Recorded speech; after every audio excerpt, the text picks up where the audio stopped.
that if there's time. As far as the CDFW permit 1602, I have the same information that the commission has, that it's a potentially required permit. Since we did just get a letter from Fish and Wildlife today, we'll be looking at that and assessing that in a conversation with Fish and Wildlife. Also, picking up that note, we would like some time to have the project biologist look over that report. I do agree with staff's comment that we will already be conducting pre-construction surveys, and nothing looks unreasonable in that report, but we did just get it 4 or 5 hours ago, so we would like some time for our biologist to take a look at that and provide feedback on that. And then as far as lighting, there won't be any additional lighting for the solar projects that we do. Lighting is typically only added to carport or canopy installations, not to the ground mounts or the rooftop types. The fencing, I think, was already answered, is expected to be equivalent to the existing fencing and match and encompass one single array once we're built. I think the question about the floodplain was answered. So I think that's all I have to say, but we're excited about this project, and I can take any questions that the commission has. Great. So, Mr. Higgins, are you requesting that this project be continued to a future planning commission meeting so that your biologist has a time to review the letter that came in today? I am requesting that, yes. Okay, thank you. So, Darren, we should keep going with the public comment and then continue afterwards? We should go ahead and open the public and then we can discuss continuance. Does the commission have any questions of the applicant? Yes, of course. I didn't find it in the staff report, and you're here, so let me just ask. I'm just curious how the energy generated is transported to the Firestone facilities, where that happens. Yes. So there are some cabling that will be done, some trenching that will be done for the purposes of, transport of energy back to the facility from the ground mount that's here on this. And does it meet up with the phase 1 and then route in? I do think it meets up before it goes back to the facility. And I was just curious how it met your energy needs, how it's getting there, the transportation. Yeah, and I don't know, Darren could speak to that. That's all. That's all I really needed to know. Thank you. But yeah, I know they're. If you want to come to the microphone, sorry. Good evening, Darren McMahon, Firestone Walker Brewing Company, Director of Facilities Construction. The phase 2 solar generation does meet to the same point where phase 1 is connected to PG&E's grid. We hope theoretically, when this phase 2 system is put online, should generate enough power in the first year of its operation to offset 100% of the power that's used at the brewery.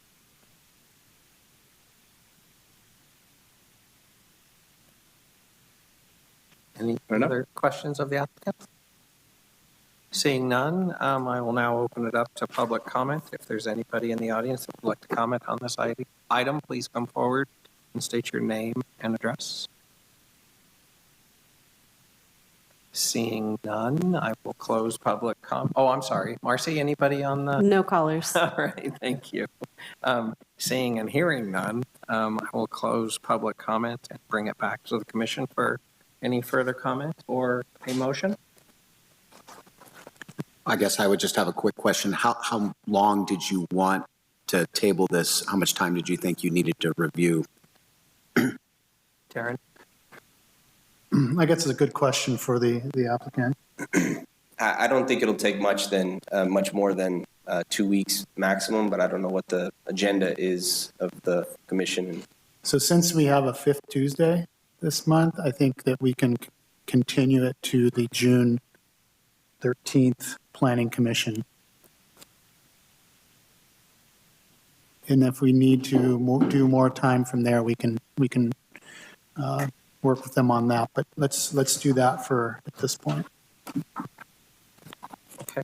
Do I have a motion? Sure. Based on the presentation by the applicant and their request, I would move that this item be continued to the June 13 Planning Commission meeting. Is there a second? I'll second that. So we have a first by Commissioner Kogler, a second by Commissioner Davis. A roll call, please, Darren.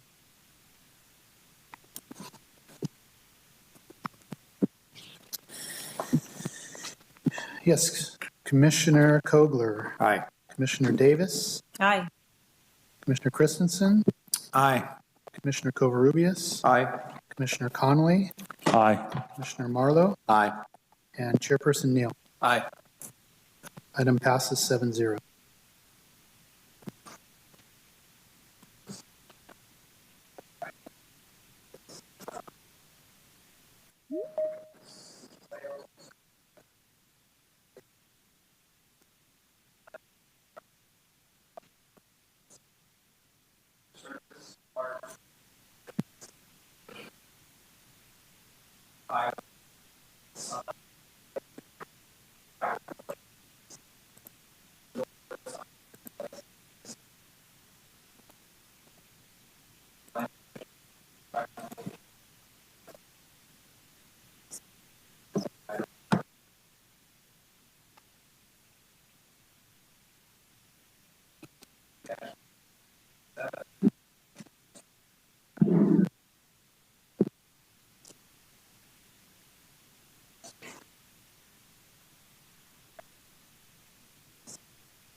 Thank you, Chairperson Neal.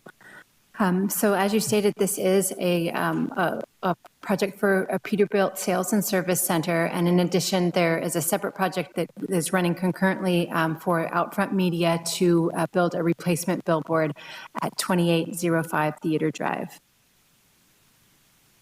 So here is a map, and I do apologize. It appears we published the wrong vicinity map in the printed agenda materials, but here is the proper location. So this is at the southern end of town. The kind of dotted red line is the boundary of the city. So on the west side of Highway 101, they're at the southernmost property within the city limits, just south of Nutwood Circle. The Planning Commission and City Council have heard projects recently for surrounding properties, including a mini storage just to the west of the site. ABI is a contract construction services business that is located just northwest of the Peterbilt site, and then Sky River is doing an expansion just behind Daylight Gardens, which is to the north of the Peterbilt site. The area in green is approximately the area that Peterbilt will be using for their use. And so there is kind of a remainder area at the bottom of the lot. And I'll refer to that a few times throughout the presentation. But that area in green is where Peterbilt will be utilizing. There is an existing Peterbilt facility on the opposite side of Highway 101, on the east side of Highway 101, that is in the county, but that site will be abandoned or be relocated here to the west side of Highway 101. So a little overview of the project and the site. This is in the commercial highway, the C2 zoning district. It does have a PD overlay, which requires a development plan to be processed for any project there. This site was formerly used for manufactured home sales. So you used to see manufactured homes sitting there on the site and for sale for people to use elsewhere. Vehicle sales are an allowed use in the C2 zoning district, and billboards are a conditionally allowed use adjacent to the freeway. And so that's why, these are the businesses that are being proposed here, and they are uses that can be considered. The property is currently outside the highway-oriented sign overlay district, and so that is one of the requests to expand that overlay district in order to allow Peterbilt to have a highway-oriented sign. This project was scheduled for project was scheduled for a hearing back in October. We actually had published an agenda and we're headed towards commission, and we did receive a letter that day from the legal team for Outfront Media, advising us that the actions that were intended that evening would be considered a taking to Outfront Media of their billboard sign. And so we did continue that meeting, and it's taken us this 6-8 months. I guess we're in May, so it's more like 7 months to process the Outfront Media portion of the application. And so we're back here tonight to discuss the project in its entirety, which does include a replacement billboard. The original project was conditioned to remove that billboard.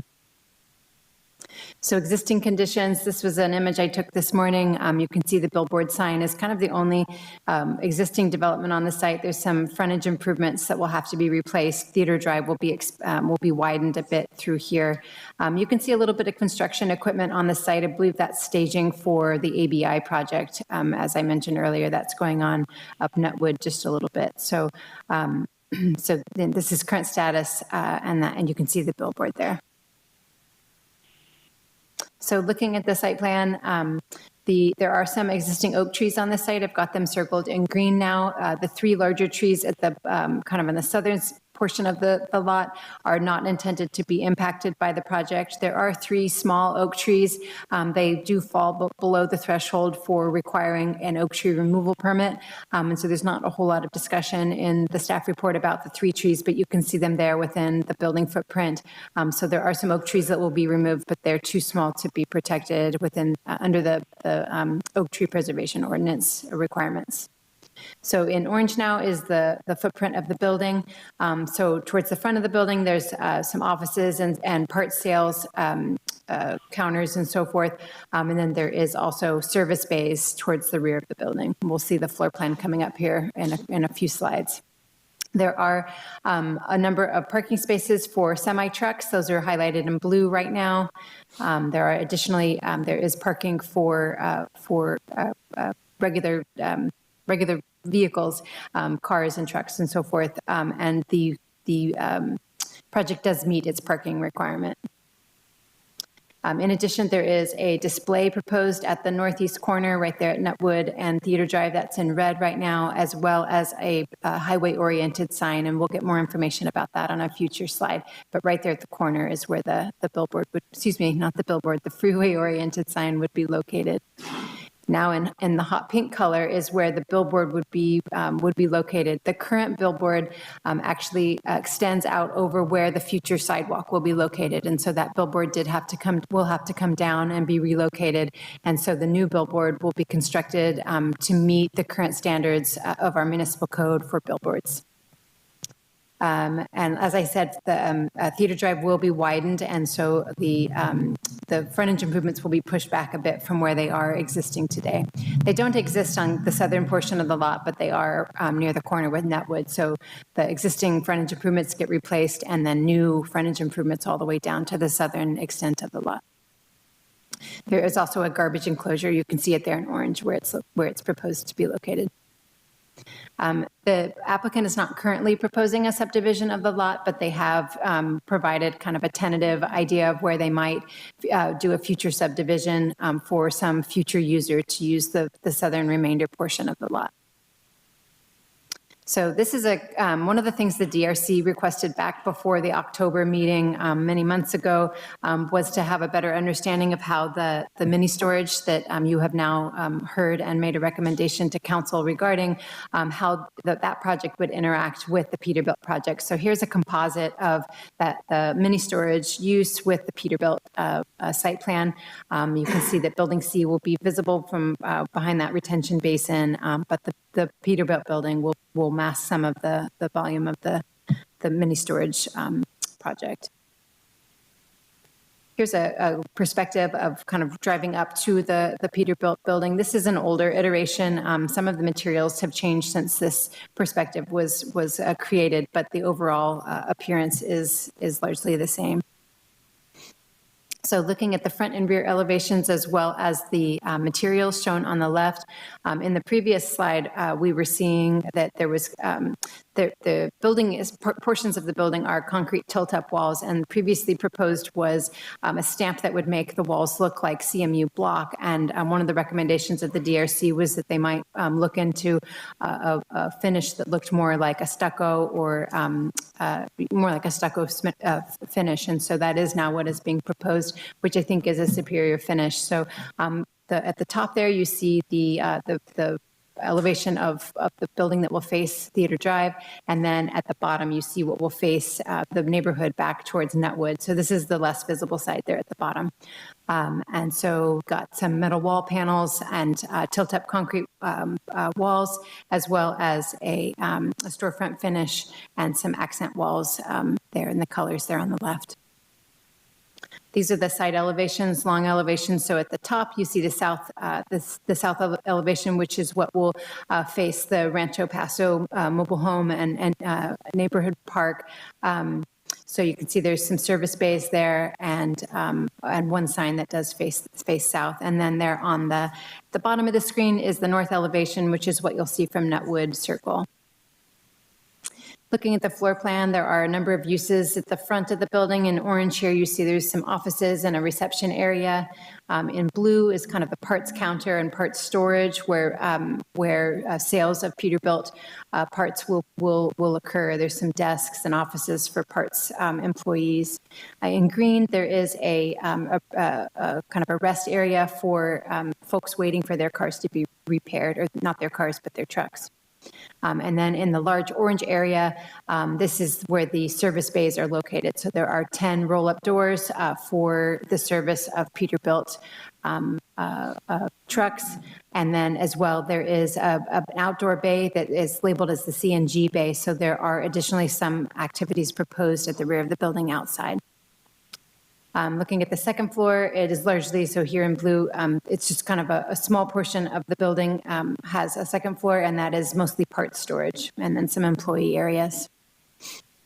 So looking at landscaping, I've taken off the bottom of the site plan, so we don't see that sort of remainder area, but this is the areas that would be landscaped. I've got some of the proposed plants on the next slide, and I'll show you those. The area in orange is where fencing is proposed. So there is black metal tubular fencing proposed around the perimeter of the project. It would be a 6-foot fence. The Planning Commission can approve that 6-foot fence, although it is an exception. Typically, we would limit the height of a fence in the front yard, kind of along that front edge, to 3 feet in height. So just to be aware that the project does include that exception to front fence height.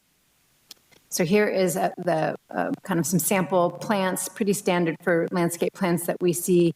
Some larger shade trees, Chinese pistache and London plane trees, some oak trees, and then some of the lower shrubs and leafy materials there at the bottom. There is one of the mitigation measures that's included in the mitigated negative declaration for the project does require that as a part of this project to mitigate for aesthetic changes to the site, that the landscaping along the sidewalk, the street trees and landscaping right along the sidewalk would continue all the way to the southern property line. So just something to be aware of. There is a mitigation measure that currently in the resolutions that would require that. As I stated, we saw the site plan showing where the fencing would be located. Here's kind of an image showing more or less where you would have, how you would experience it from Theater Drive. And then you can see it's a 6-foot tubular fence there at the top. So the signage, there are a number of wall signs proposed on the building. They do meet the maximum, they're below the maximum size that's allowed.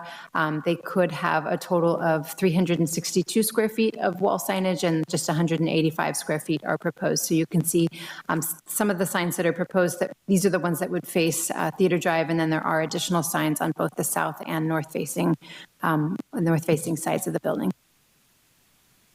So currently, the project, the property was annexed into the city actually in 2002, and at that time, a hotel project, I believe, there was a hotel project proposed at the time, and so I don't know if it was an oversight, if it was intentional, but the freeway-oriented sign overlay district was not extended when the site was annexed, and so we do now have a business that could be considered a highway-oriented business, and they would like to have a highway-oriented business sign.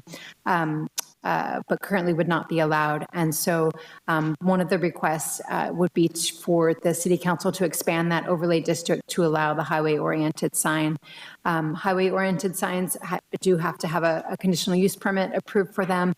Typical eligible uses include service stations, restaurants, hotels, and then other regional commercial highway-oriented uses. And we certainly have other car dealerships along this stretch that have been considered highway-oriented businesses and have been allowed to construct freeway-oriented signs. The municipal code, the sign ordinance, does include language that the city should limit the number and height and the visual impact of highway-oriented signs. So there are some mitigation measures to address that as well. They are also we are instructed to put them at the lowest practical elevation and to co-locate highway-oriented signs when possible. So the highway-oriented, what the Planning Commission would be recommending, and actually I've drawn the circle a little larger on the image here. So the highway-oriented sign district the staff's recommendation would just be to expand it to the Peterbilt site, so that most southeast property there, just the Peterbilt site would be expanded to be included in the highway-oriented overlay.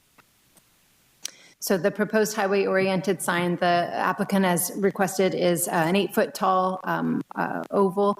It's 152 square feet of sign area. Their proposal was to make the sign 35 feet tall. Mitigation measures would limit the height of the sign to 30 feet, which is more similar to the Kia and Chevy dealers that are just down the road. If the sign overlay district is not approved, the applicant would like to place a monument sign, which would meet the standards of just the regular zoning ordinance. And so that is a 6-foot sign that you can see here. And so here you can see an image showing the highway-oriented sign in place. And as I said, there are some mitigation measures. The first would be to limit the height to just 30 feet. And the next would be to require, if the kind of remainder portion of the lot is ever developed with a highway-oriented business, they would be required to co-locate their sign on the same structure with the Peterbilt sign. So we would get 2 sign faces on just the one structure.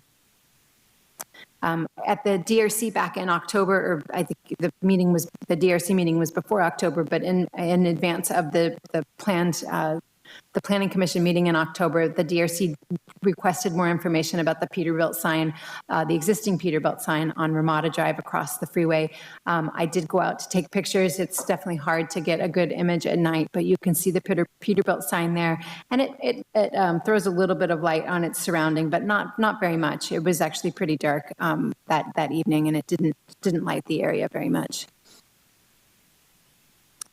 There are some, these are the nearby signs that are freeway oriented. You can see the Kia there on the left. In the middle, there's the Chevy sign. The Target Center has a 36-foot tall sign. Sky River has a freeway oriented sign. Idler's has a co-located or freeway oriented sign that has co-location of signage. And then the River Lodge Motel has a 45-foot tall sign. Obviously, that's a sign that's been there a long time. So that's moving on from the highway-oriented sign. Now the discussion, the next slides are related to the billboard. So as I stated, the project was originally conditioned to remove the billboard entirely. The sidewalk, as I've stated, does need to be moved back, and so it would actually go right under this sign. So the billboard needed to be at a minimum modified, and so the proposal is to remove this sign and then to rebuild with a billboard that would comply with what's allowed in our current sign ordinance. So a billboard is an off-premise sign that is designed for changing copy. It's not intended to advertise the businesses there on the site, and they can be considered when the property is adjacent to Highway 101 or Highway 46 in commercial zones. So the existing sign is there on the left, and there is a perspective drawing on the right showing more or less what that sign would look like. So the existing sign is a little bit shorter, but the sign area is a little bit greater than the proposed sign that you see there on the right. Here on the left is existing. You can just see the billboard kind of peeking out behind the trees. Similarly, the billboard on the right is what it would look like in the future, and it also would peek out around some trees as well. This is the standards for billboard signs in the sign ordinance. They are meant to be spaced apart from each other. They are not allowed to be more than 300 square feet in sign area or 30 feet in height. Landscaping can be required at the base. Lighting shall be indirect and shielded from neighboring from public view, and then there is a setback requirement. So the proposed sign does meet all of those standards. The area between Niblick Road and Main Street in Templeton is about 3.5 miles. And within that distance, there are, I'm going to forget now, I think it's 5. We'll see them all, but the existing sign on the site is here in yellow. So that's the one that we're discussing this evening. As you travel north on Highway 101, there's a sign just north of Highway 46 East. That's the one in green there. So you see the image of it in green. So that's looking south. You can see that sign there. In addition, there's a sign on Ramada Drive that usually advertises for Paso Robles.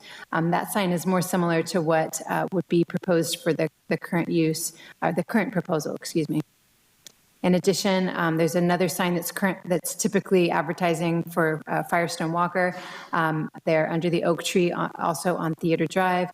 And the final one, this one, I've got some more information. I was able to find the conditional use permit for it. So this sign is frequently advertises for the fair and other events within Paso Robles and for Travel Paso. So that's as there, it's kind of at the north extent of that area. So those are the 5 billboards that are within kind of this stretch of Highway 101. So as I said, I was able to find more information about this sign. So this is a pretty similar sign to what is being proposed this evening. It is a 30-foot tall sign. The sign area is slightly smaller. The proposed sign is 12 feet tall and 30 feet wide. So this one's a little bit narrower, but similar in other respects. The proposed sign, as I said, is, I said 12, but it's actually 10 feet tall. The sign face, 10 feet tall and 30 feet wide. The overall height of the billboard would be 30 feet in height, as is allowed. Down there in the bottom left, you can see the stats for the existing sign, which is 22 feet tall. So this sign would be about 8 feet taller, but the sign area on the existing sign is larger. So currently there are 2 12-foot by 25-foot signs that face north, and there's one larger sign, a 10-foot by 40-foot sign that faces south. So down there, like I said, in the writing is existing, and then you can see proposed 30-foot tall, 300 square feet of sign area, as is allowed by our municipal code. There are some plans for the city that do talk about the Highway 101 being a visual corridor and that we should try to limit the number of billboards. Obviously, this is still within the limits of what is allowed by the sign ordinance, but I think important for the Planning Commission to understand that we do want to enhance the view of travelers as they come into our community. So there are 4 resolutions in the agenda packet for you this evening. The first would be to recommend to the City Council that they certify the environmental document for the project. The second would be to expand the overlay district for the highway-oriented signs. The third is to recommend approval of the Peterbilt project. And the fourth is to recommend approval of the conditional use permit for the billboard.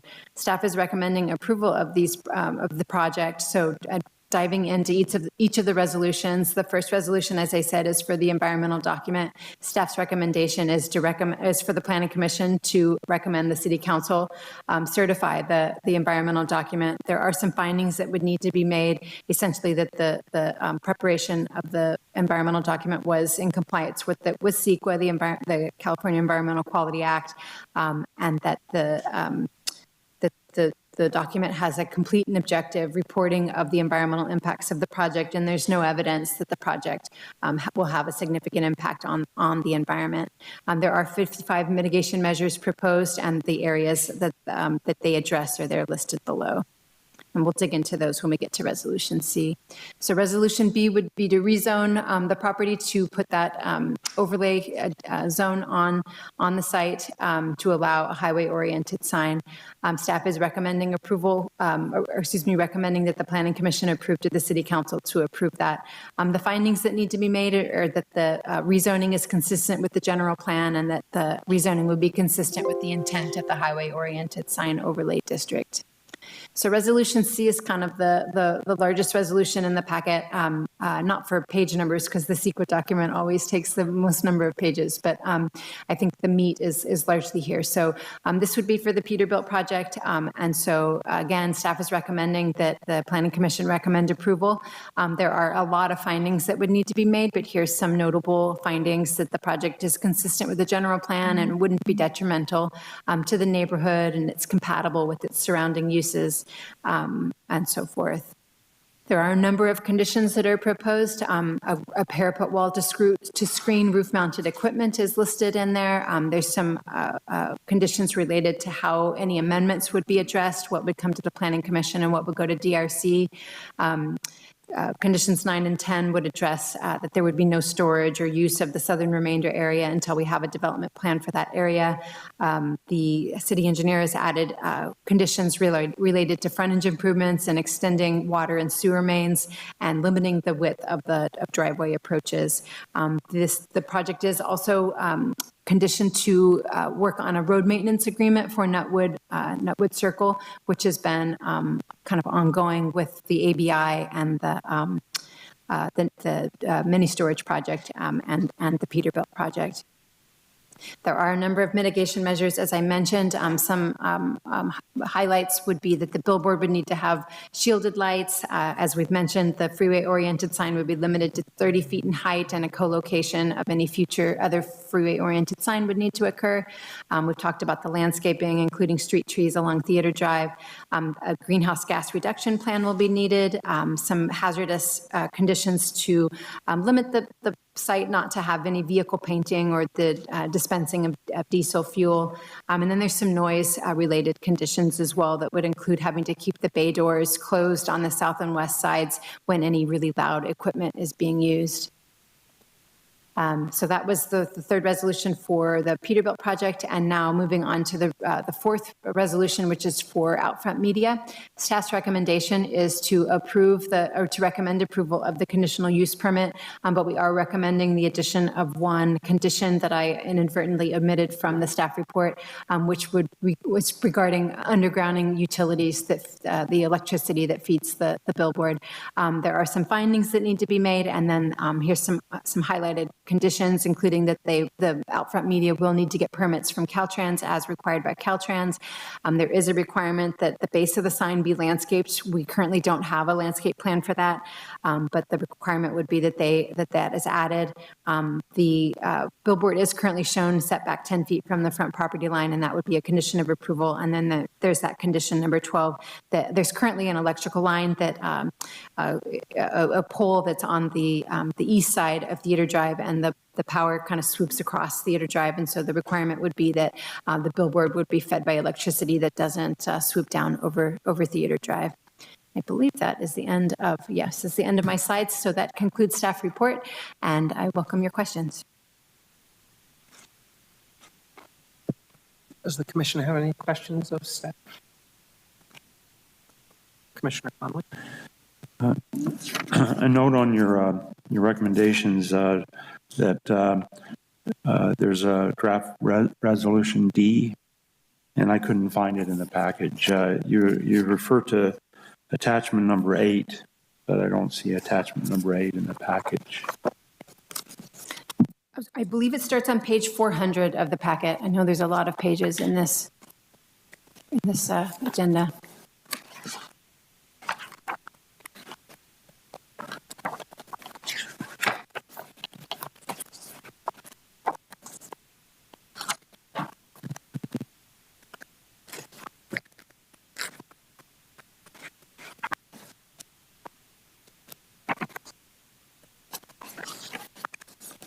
In my copy, it starts right after the sign details. I think you're Oh, yeah. I see it now. Okay, I'm sorry. Thank you. You're welcome. Commissioner Covarrubias? Well done on the presentation, Katie. Good job. A couple questions. They're asking for an exception on the fencing for the frontage side, correct? So 6 feet is what they're proposing? Is that all the way around? Correct. Yes, we would typically, 6-foot fencing is allowed in the rear and on the sides, but not typically in the front. So they are requesting 6-foot fencing around the perimeter. So the exception would just be along that the front property line. The front property. So just to clarify, and I'm sorry for being redundant, the southern side of it that's not going to be developed, there is going to be fencing that's going to separate the two, but they're not asking for any type of lot line adjustments at this time. That's correct. I believe there will be a future phase where we will see that, but at this time, that is not proposed. Okay, and then again, part of the condition is no storage. I'm just wondering if all of a sudden, given the type of business and the area, all of a sudden you start seeing things stockpiling inside there. So, go ahead. There is a condition for no stockpiling, and there will be a fence between the site plan does show a fence between the Peterbilt kind of portion that will be in use and the unused portion, that remainder portion. Okay. Don't know if you can answer this question. You indicated at the rear side of the building, there was going to be some additional things, work outside of the bays. Do you know what type of work is going to be done outside of the bays? There is a representative for the applicant with us today, and she can probably state better. It's labeled as CNG work, so natural gas of some sort. There is a mitigation measure that would not allow any loud tools to be used out there, any air tools, or it's in the condition, the types of tools. I'm going to get them wrong, but those really loud tools that are used in automotive repair. Okay, because that's exactly what the concern was, is the noise factor in the rear of the building. I apologize. I didn't hear your question. No, that's okay. That was my concern, was the noise factor in the rear of the building. What's going to take place back there, just so that what impact is it going to have to the neighboring businesses, folks out there? Right. Yeah. To both the west and the south of the project are residential uses. Okay. Yes. And I would assume, given the type of business it is, I passed that Peterbilt existing one on Ramada. I don't know that I ever see trailers back there. So I would assume that what they're doing is mainly working on the Peterbilt truck themselves, right? Do you know if they get a lot of trailers attached, hauling in there? Are they just specifically working on the trucks themselves? We should definitely get clarification from the applicant, but my understanding, it's mostly the trucks. There is some area at the rear of the lot for the storage of the trailers themselves, so probably while the trucks are being repaired, but I believe the main focus is the trucks themselves. Okay, because you led right into my next point, was I saw the parking, and it looks like some of the parking is long enough to accommodate trailers. So I was just curious as to if there was work going to be done with some component of trailers, so to speak. I think we should ask the applicant. Okay. Yeah. Okay. And then I got a bunch of questions about the signage, which I think probably a lot of commissioners do. So I'm just going to ask one simple one. If I heard right, the out front media sign and the proposed Peterbilt sign would be the same height. Is that accurate? That is correct. Are they double facing? That is correct. Both the Peterbilt and the out front? Yes. Okay. All right. I have more questions, but I'll hold off for now. Commissioner Webb? Yeah, so as far as the signage goes, I had two questions. One was, I noticed you said that the building signage for Peterbilt was under the allowable amount, but I noticed they had a Peterbilt sign and then letter signage adjacent to that. How does that letter signage count to the overall signage square footage?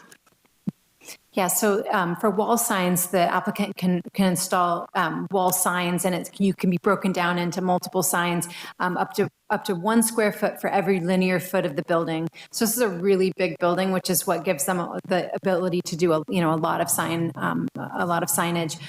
So they are below what they could ask for, but there are a lot. So I've gone through and measured each sign and made sure. But so the cumulative total of all those many signs is still less than what is allowed total.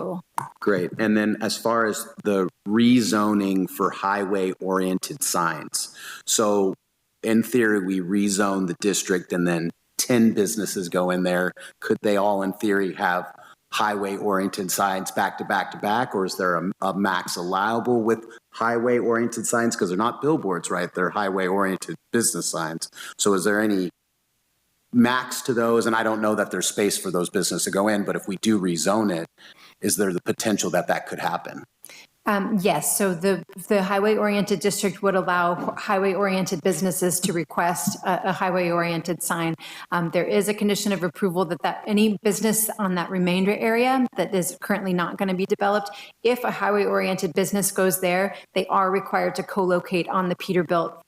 So there's the two poles that hold up the Peterbilt sign. Most likely it would go below the Peterbilt sign face, but the conditions of approval before you this evening would require co-location for the expanded area. So when you say that we're rezoning, I guess I don't understand the whole area that would get rezoned within that. So you're saying any other business that would be in that zone specifically could only co-locate on the Peterbilt sign?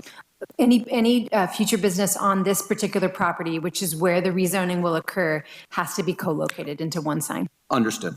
Yep, that's all I had. And just to clarify, we're not rezoning anything. The existing underlying zoning remains the same, the C2PD. What's being asked is to expand the highway-oriented sign district. So there's a highway-oriented sign district that falls short of this parcel. So the request for this, and because it's a map function, that's why it's called a rezone, but it's really just expanding that area to allow this property to request a use permit to have a highway-oriented sign. So no rezoning is occurring. It's not including the mini storage property. It's not including the ABI property. And the condition is that if this other southerly portion in the future, if that's developed with a highway-oriented use, they would need to come forward with a CUP? Yes, they would need their own CUP, but it would require them to co-locate. Correct. So there would be a use permit requirement that would have to come back to the Planning Commission, but the location of that would not be a separate pole sign. It would be co-locating here. So no, we don't know what's the proposed uses there. And I think that's the only, with this expansion, that's the only opportunity for an additional sign besides what's proposed is that portion of the lot that's not being developed. Understood. Yep, that answers all my questions. Commissioner Copeland? Yeah, Mr. Chair, I have a number of questions I suspect will meander between staff and the applicant, so I'm going to hold off until I presume there's an applicant presentation. But one of staff, landscaping plan, the perimeter of this site is entirely landscaped except one stretch on the south side that's open. And I thought we required perimeter landscaping around all of the property line exposures. Is that not the case? We do, and I believe all sides are landscaped, but you have a sharp eye, so let's see. I apologize for all this. There's an area on sheet L 2.0, the landscape plan, that appears to be void of any plant materials. There might be just some right there. The piece on the south side where there's a couple of vehicles mocked up in the parking stalls. It's kind of hatched. The tension. Oh, so in the northwest corner? No, You said south, yeah. The very southwest corner is where the billboard is located. You're talking about the black dot? I think he's talking about this along here. Adjacent to that, Katie. I see. So that is there is a fill slope there, and so there is landscaping proposed. I don't think they're calling out specific plants. Can you show it up on the screen where you're talking about? Sure. Make sure that's where Commissioner Good Kobler is. idea. Okay, so I think, are we talking about this area here? We are indeed. Yes, so the landscaping plan, the hatching does, it is indicating specific plants that would go there, and I believe they're kind of somewhat erosion control, kind of hillside stabilization plants, but it's not a highly complex landscaping, but it would be covered with plants. The plan says, if I can read, it's very small, it talks about native erosion control, non-irrigated. Seems that that's inconsistent with the perimeter landscaping. And I would just call that out, that might need to be addressed. Point taken. Thank you. That's all, Mr. Chair. Commissioner Covarrubias? Thank you, sir. Clarification, Katie. you guys just explain in detail the co-signage if, I guess, let me back up. If that lot, that southern section of that lot gets legally divided, creating their own APN, and they go and sell that lot, the buyer builds a building. Because that there are now two different owners of those lots, are they still going to be required to co-sign, to have their signage with Peterbilt? Because if I'm the buyer of that lot, I'm arguing that fact because it's my lot. So how does that work? I might be getting way ahead of ourselves down the future, but I'm just curious. So both the mitigation measure and the conditional use permit for the Peterbilt sign would require it, and those would run with the land. So even when subdivided, those conditions would be on the future property. As Darren indicated, when a future owner comes in, if they want to place a freeway-oriented sign, they're going to have to come back to the Planning Commission and make that request. So it's not like, staff is going to automatically issue a permit for a freeway-oriented sign. So there will be additional review, but they are subject to the conditions of approval of this project. Mm-hmm. Okay. Thank you. Commissioner Davis? Yeah, Katie, I know you mentioned frontage improvements there along Theater Drive, and I think that was landscaping, correct me if I'm wrong, but is it also sidewalk all the way down, including the what do we call that other lot? The remainder lot or whatever. Does it go all the way down those frontage improvements, or is that delayed for the second developer?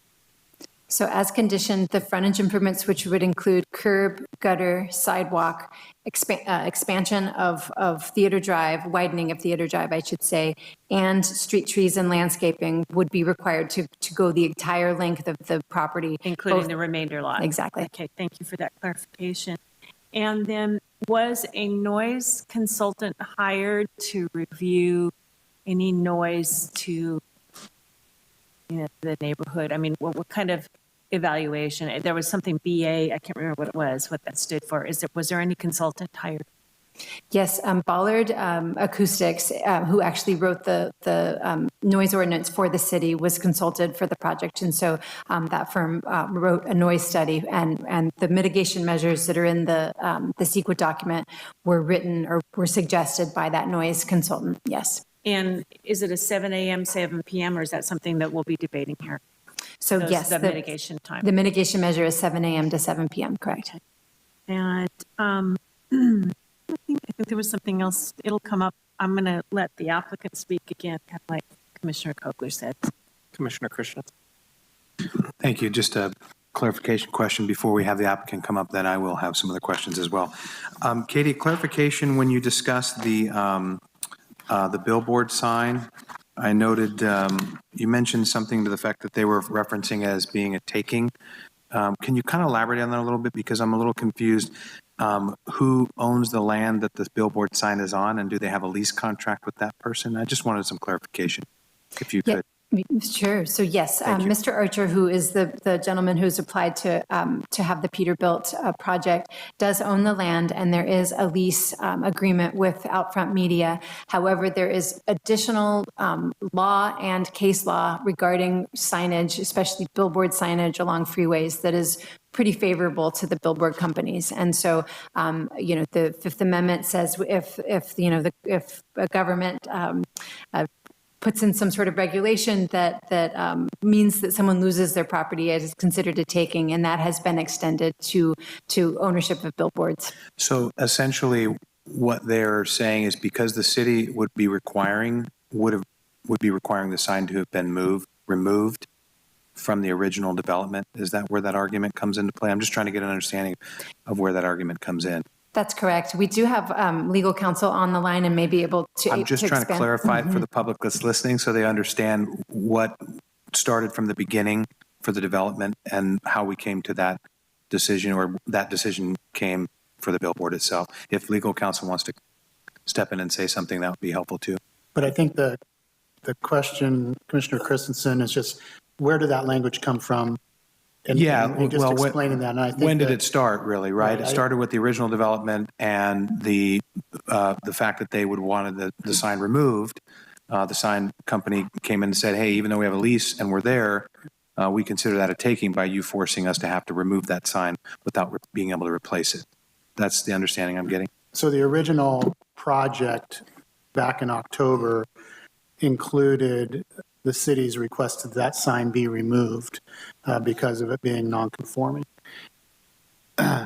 With this project tonight and that time spent since October was figuring out that process, and we're able to get it to a point where the city's legal as well as the applicants work together to get to where we are here. So that taking portion was a previous iteration before, and now that's kind of been worked out. Yeah, exactly. And I appreciate you clarifying, because I want to make sure it was clear to the public.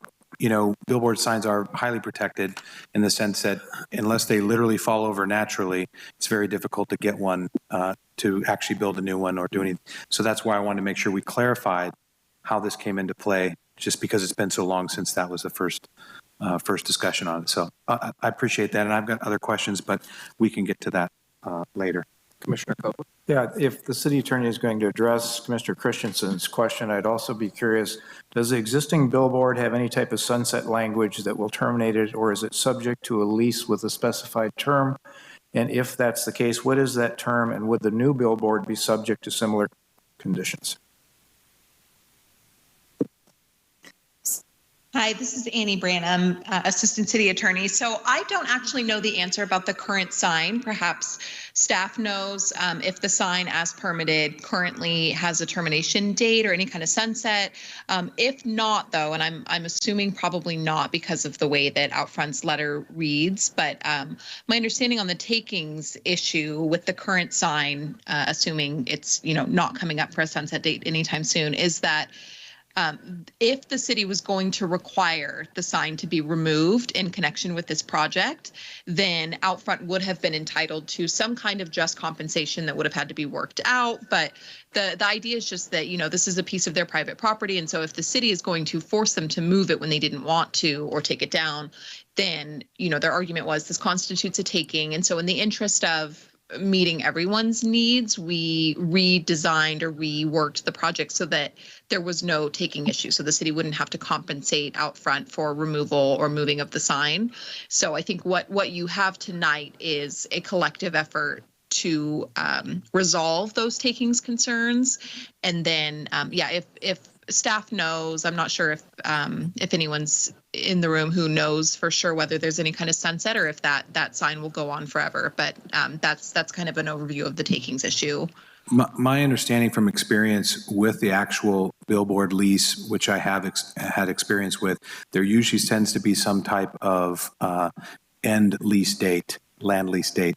As for your other part of the question, I think that's a very good question, and I wouldn't even begin to guess that answer. And just to kind of piggyback on that, what the Planning Commission and then ultimately the council will be asked to look at is the conditional use permit for the billboard.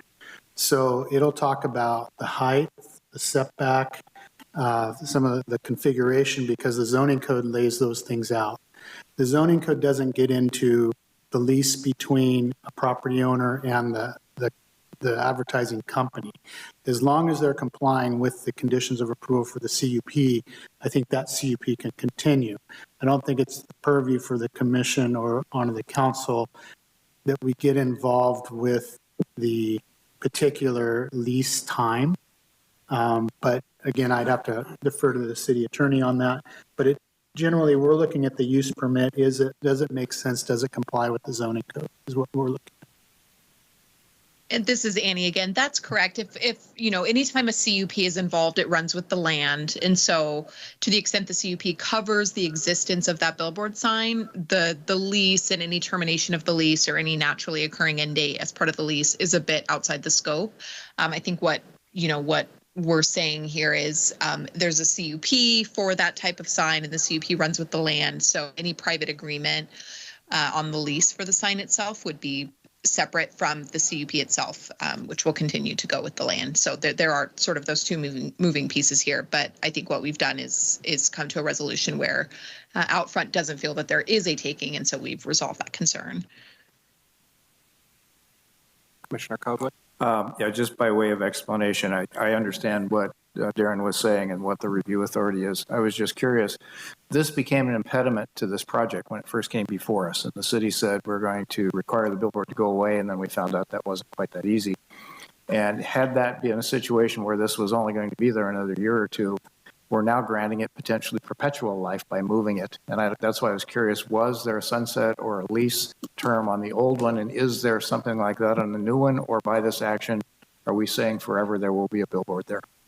So the applicant does have a lease with the Outfront Media, and it does have a term. I don't know the exact term. The applicant may be able to speak to that, but it was going to expire within approximately 2 years of approval back in October. That's a very, very much of an estimate. The problem became that if the city did something that made Outfront, if we made a condition that in 2 years that sign go away, that Outfront's argument was that we were making a taking on their property, and so it became a challenge. So we are now allowing this billboard in perpetuity, but I think it was kind of always hard to not allow that unless Mr. Archer decides to break the lease with Outfront, and that would just be a private decision that he would make.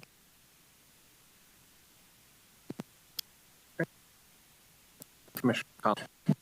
Yeah, with all that's been said and the location of the new sign and the resolution Part D, is the applicant Outfront Media in agreement? Have we reached total agreement, or is there still some disagreement with the applicant?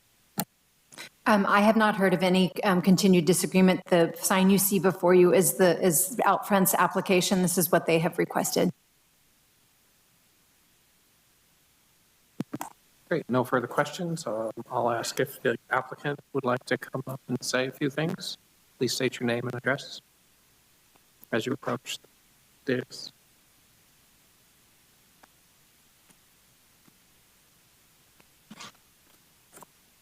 Good evening, Commissioners. Pamela Giardini, and I'm the representative for Mr. Archer. And I will be talking about the Peterbilt site and the project for Peterbilt. Armand is here in the audience, and he will be discussing the billboard. So they're kind of two separate projects, if you want to think about it that way. Since I know nothing about billboards, I will not talk to them, okay? Also, the project architect is here. That's Laura with Studio 2G, and Scott is on the line with Studio 2G too. Should you have any questions that I can't answer, they'll be able to step in and answer those questions for you. Katie always gives the most excellent project descriptions, very thorough, so I won't bore you with going over everything. I never find fault with her presentations. And so just a few highlights. This project went before DRC just once because they did like the project immediately. They did ask for a few things. Basically, they wanted to see what the sign looked like at night. So Katie had a picture of that for you, and I had included a picture of the night sign in my addendum to the project description, which is also in your package. And then they wanted to see how it was integrated with the mini storage project next door. Katie had a slide to that. One side of the mini storage is exposed to nut wood, but because of our landscaping in the mini storage landscaping, you're really not going to see much of that. And that's really not part of our project. But the DRC did ask to see that integration. The project complements the surrounding areas. There's 2 other auto dealerships there that have buildings of metal. That's your Kia dealership and your Chevy dealership. And so we feel like this fits in. It's a good fit for the neighborhood.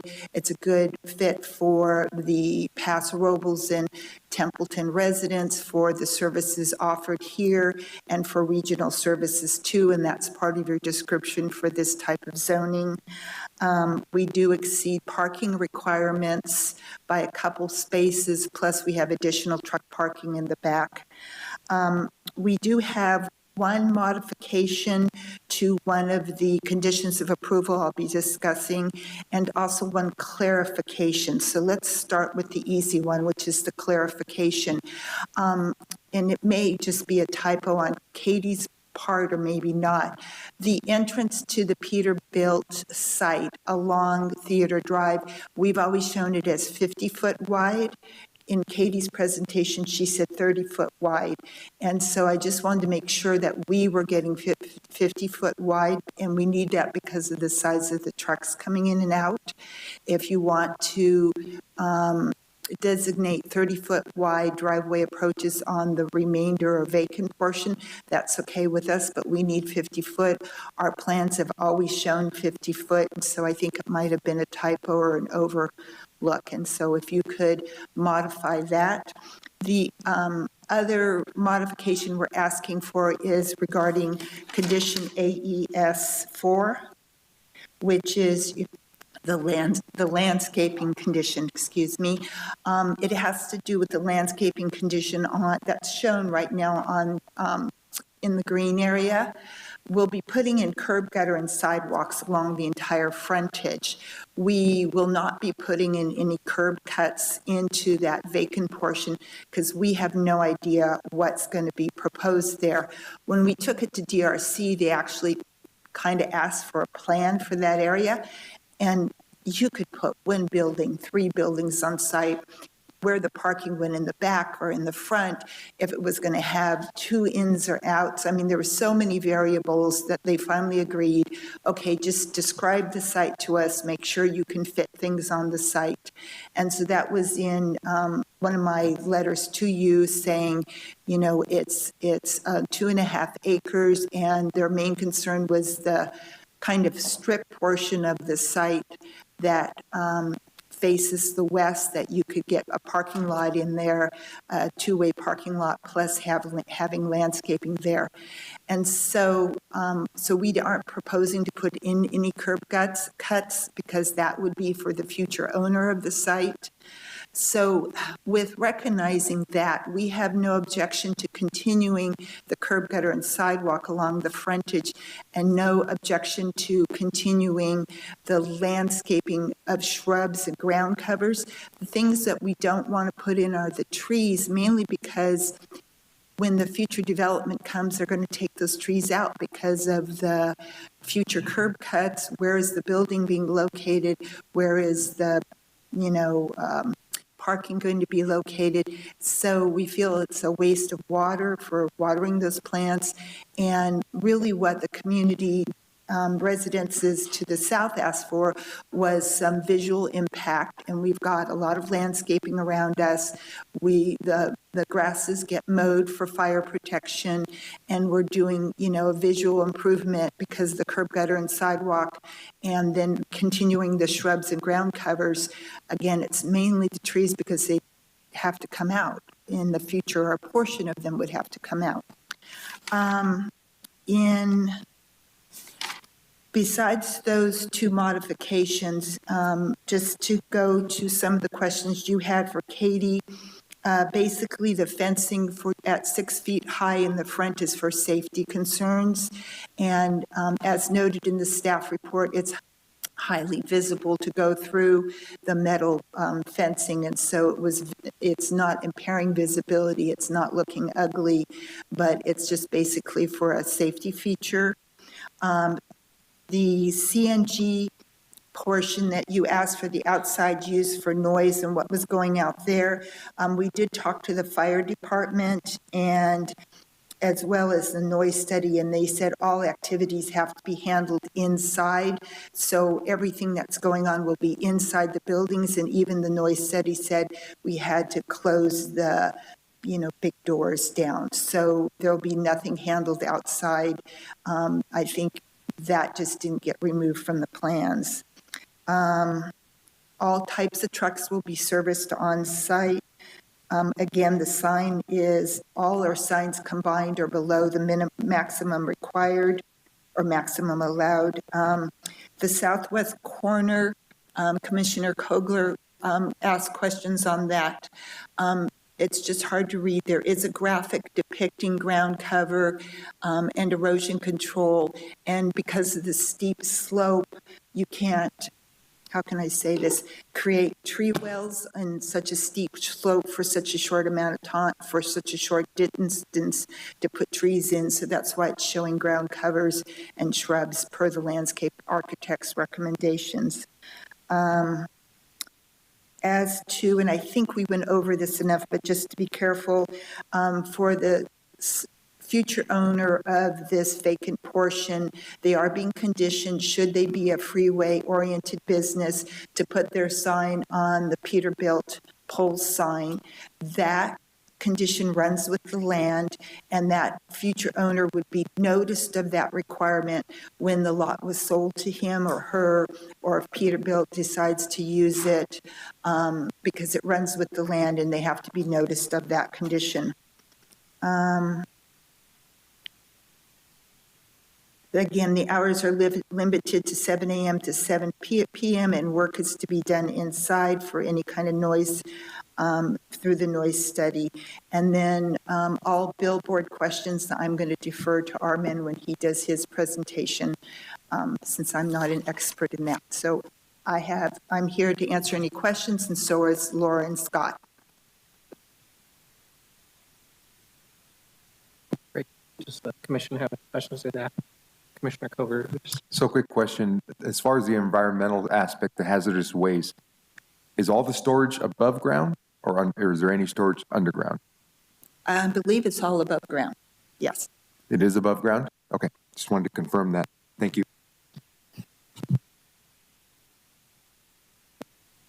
Of course, Commissioner Davis. Pamela, if you could just kind of describe, I know you were talking about you want the 50-foot entrance there off of Theater. Could you just briefly describe with this up, just so I could envision how the vehicles would move in, for example, a semi-truck coming in for service or whatever, kind of describe the transportation or circulation within the development? Sure. So here is Theater Drive. Here's the 50-foot entrance here. So most trucks would come in and go through here. The bays are located back here, so they'd come into the bay.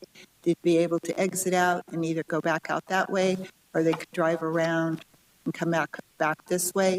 Again, they could come in, go around, come into the bays here, back out, go out either that way or out this way. If I could ask a follow-up question while you're there with the pit, the long parking spots, those are for maybe the trailers, and is that probably is that while the truck is being serviced? It's not for any duration of time for storage of the trailer? My understanding is these back, we'll call them parking spaces. Right, that's fair. Truck parking spaces are mostly for if a vehicle is being serviced, let's say, and it takes several days, or they're waiting for parts, then they would put them here until the parts came in, or, sometimes they unload their trailer, store it here, and then their cab person goes in here. So it's not, for my understanding, for display of materials or for sale. It's for sales, right. Queuing up for the truck to be serviced. Right. Okay, and I remember seeing a visual graphics where they could back in the turning radius, everything's fine in there, in that area to back into that. Mm-hmm. That's all I needed, thank you. Yeah, it had to be designed that way because the trucks are so large. And Yeah, so that was looked at. I could imagine that. Commissioner Marlowe. Yeah, just a couple questions. So to clarify, both approaches, because you have two approaches, are both 50-foot approaches? Yes. Okay, and then as far as noise mitigation goes, is the inside of this building conditioned in the spaces that they'll be working on the vehicles? Yes. Okay, because, it's hot in Paso and mechanics open door, so I'm guessing the procedure is going to be you pull a truck in, you shut the door, it stays like that because it's a conditioned space, because... Correct. Okay, those are my only questions.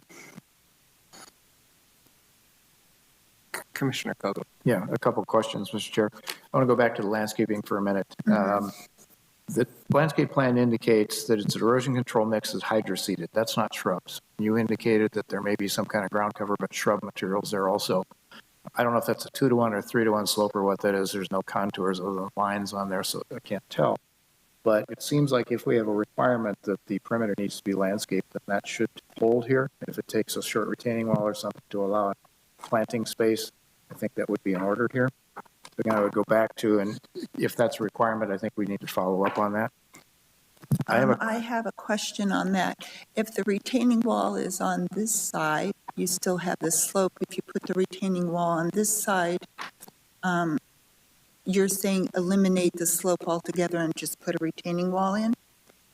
I'm saying you could put a short retaining wall at the toe of that slope adjacent to the other property line, thereby creating enough of a gradual slope that you could get plant materials along the edge of the paved park.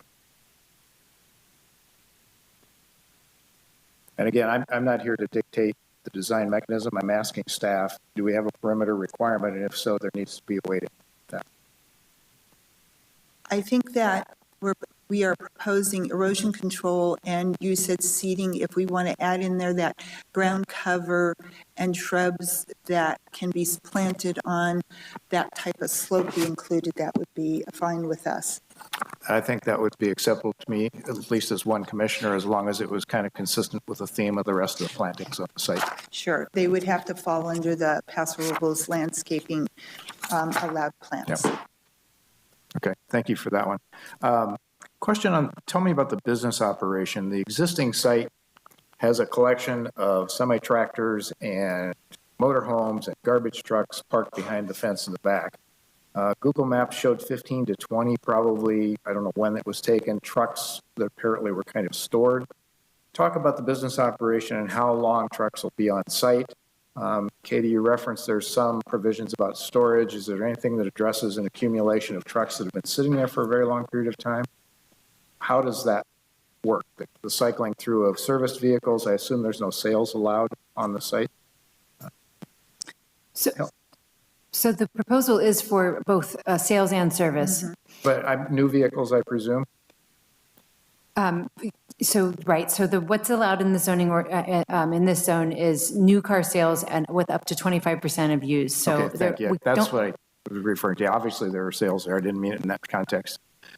Again, though, how long are vehicles sitting there waiting to be serviced? It appeared that on the existing site, some of those have been there for a long time. And how does that work? Let me defer that to Laura, since she was more in communications with Peterbilt than I was. Sorry to put you on the spot. This is Laura with Studio 2G, and she's the project architect. Hello. Yes, so basically they will have RVs on the site servicing them. They'll have the main trailer trucks servicing them and putting the cabs inside the service bay. Excuse me. In terms of length of time for anything sitting there, I mean, obviously they'll have new sales going in and that those kind of vehicles will be sitting there. But there's not necessarily a whole lot of spaces that's not necessarily a parking spot that you could store trucks and so forth. So I'm not sure if I answered the question. Probably as close as you can come. Thank you.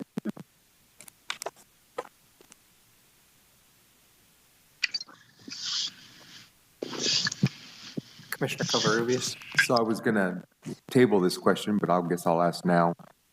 The Nutwood, I think it's Nutwood, always a big topic of discussion. So where are we with the road maintenance agreement? Does Katie know, or is there an update? I know. Since she's having trouble with her microphone.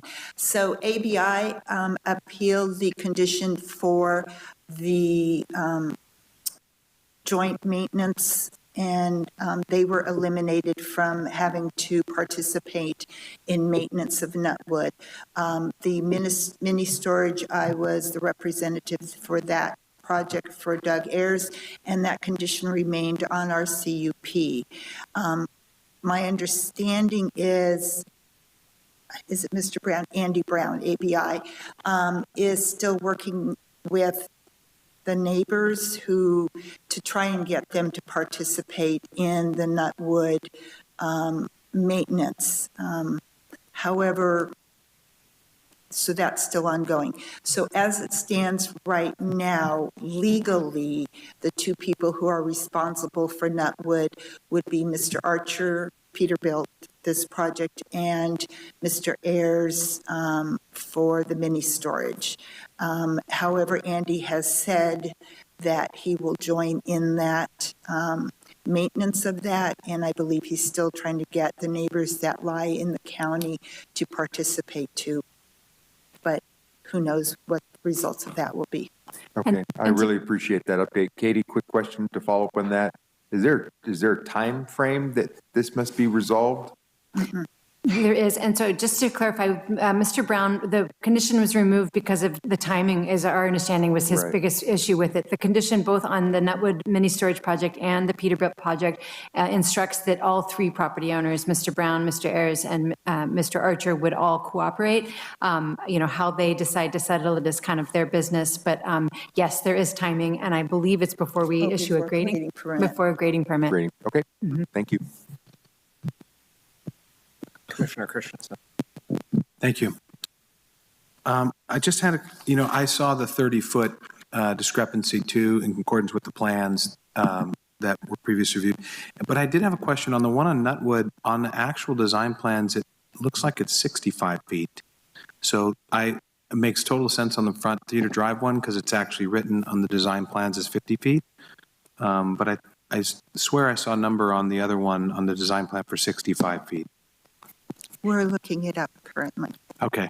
Just thought if we're going to clarify, we really should clarify it for what. Right, and I would asking like to for. clarify that, so there was a traffic study completed for the project, and the city's traffic engineer did recommend that the driveways I be know. designed to a 30-foot standard. That is not a typo. That's not what Ms. Jardine wants to hear, but both the traffic engineer and the city engineer recommend 30 feet for those driveway approaches. Right, okay. So basically, the applicant is asking for clarification on the 50-foot on the theater drive and to have the 65 remaining. We don't want to shrink that to 50 feet is kind of my point. Correct. What we're saying, right? Okay.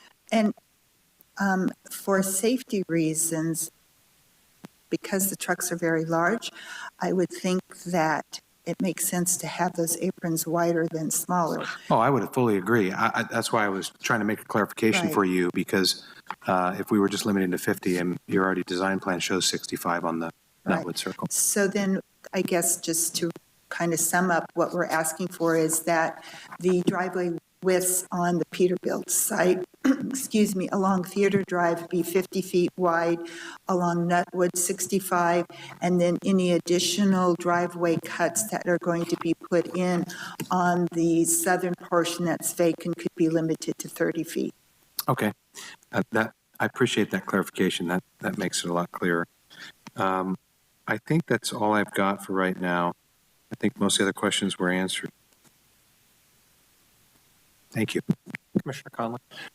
Yes, I think page 519 substantiates those clarifications. If you look real carefully, it's really small, but it also shows that area that we were concerned about not being landscaped is not actually a big cut. It's a drainage ditch. It's like a V ditch, according to the site plan. So it'd be drainage in that location. According to the plan, if you can squint your eyes enough, you can see it's a drainage ditch along the southeast side. Yeah, I'm sorry, I always thought it was a fill slope. That's how I read the contours. Yeah, well, on the site plan, page 519, it shows it as a drainage ditch. Yeah, It's a drainage ditch? Ah. it's a drainage ditch according to the site plan, but it shows a flow line in the middle of that. Yeah. Well, it shows that it slopes down on both sides to that drainage point. It shows an arrow with squiggly lines, which indicates that's a flow line. It's in a swell. So is there no curb there? Is it sheet draining across the parking lot into that area? And if so, why don't we have a curb and control the drainage?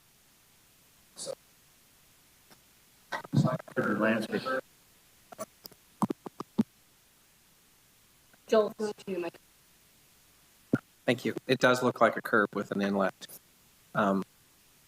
for the trench drain. But so it could be. You're 100% right. So that would make sense then as to why there was erosion control on that.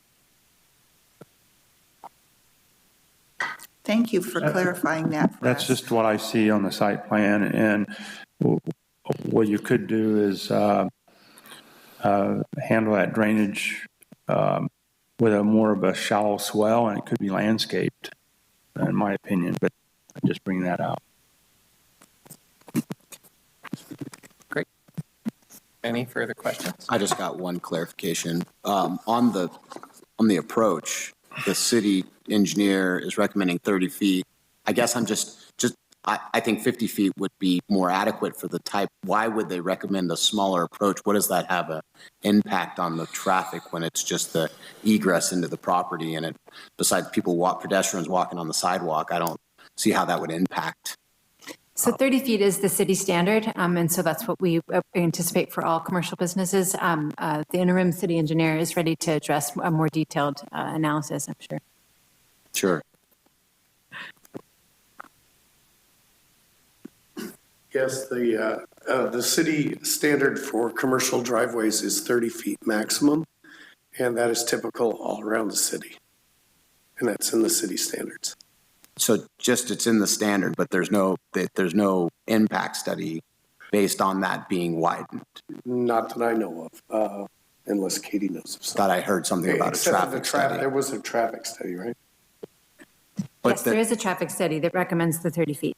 But is there any specific language, and I guess I could read it, that says we recommend 30 feet because it's going to have a direct impact on the traffic, or it's just the city standard, so that's what we're recommending?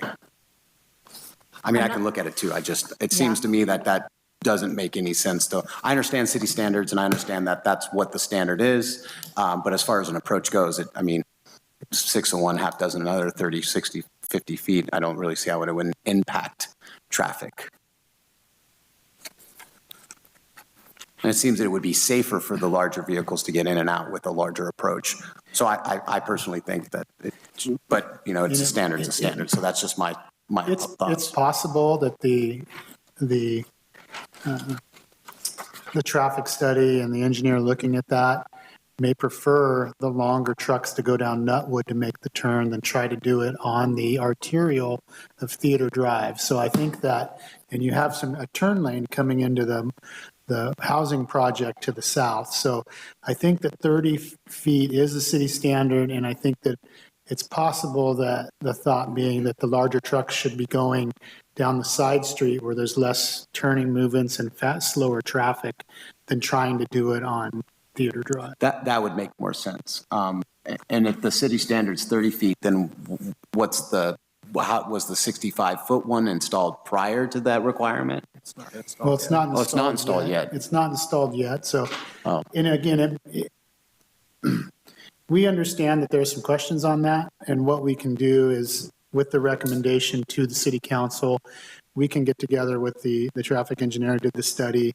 We can look at the city standards, and we can clarify those widths as we move forward to council, because I think it's mostly a clarification. Totally understand the comments on wanting a larger approach for the larger vehicles, but I think there's a specific reason why that narrower one on Theater Drive is better just in the terms of traffic movements.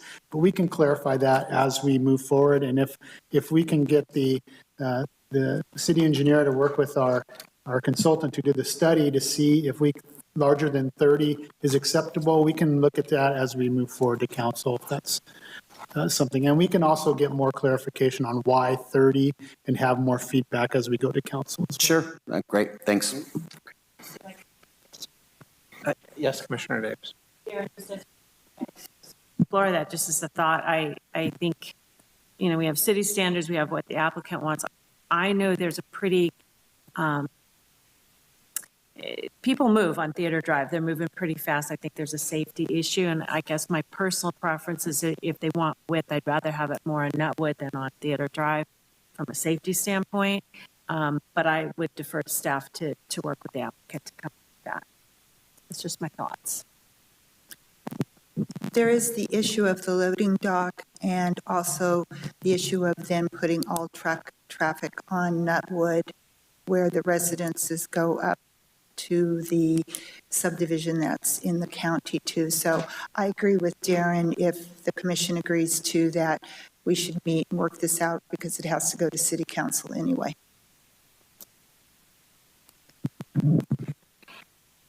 Any further questions? Seeing none, thank you very much. Thank you. Oh, yes. Commissioner Kogler. Yeah, I have one more for staff, and because I know we're eager to get into the public hearing as well. You talked about, I agree with Ms. Giardini's argument that the green area that's shown there really should be reserved for later landscaping, so as not to tear that up. I like the fact of the curb and gutter and sidewalk and so forth. But in the staff report, page 303, the second paragraph, or the first full paragraph, depending on how we look at it, talks about AES4, and it talks essentially about plantings that are not going to occur more adjacent to the sign. It doesn't talk about this green finger of property the way I read it. It also talks about there's a track changes version of this in the packet, and I couldn't find that, where there was anything that was track changes. That, I should have omitted that from the staff report. That was hearkening back to the staff report in its condition back in October, and so I apologize. So at this point, the conditions don't have those track changes in them, but we certainly could reintroduce if the intent is to allow less landscaping at the corner. But the only reference in the staff report to landscaping that maybe is not going to be there is on the corner by the sign, not the green finger of property that shows on the screen right now. Is that correct? Correct. I believe what Katie has done, what staff has done for ordinance has requested landscaping as shown there to include shrubs, ground covers, and trees. And we're asking that we'll put in ground cover and shrubs, but the trees just don't seem to make sense since we don't know the future development or where the curb cuts are going to go.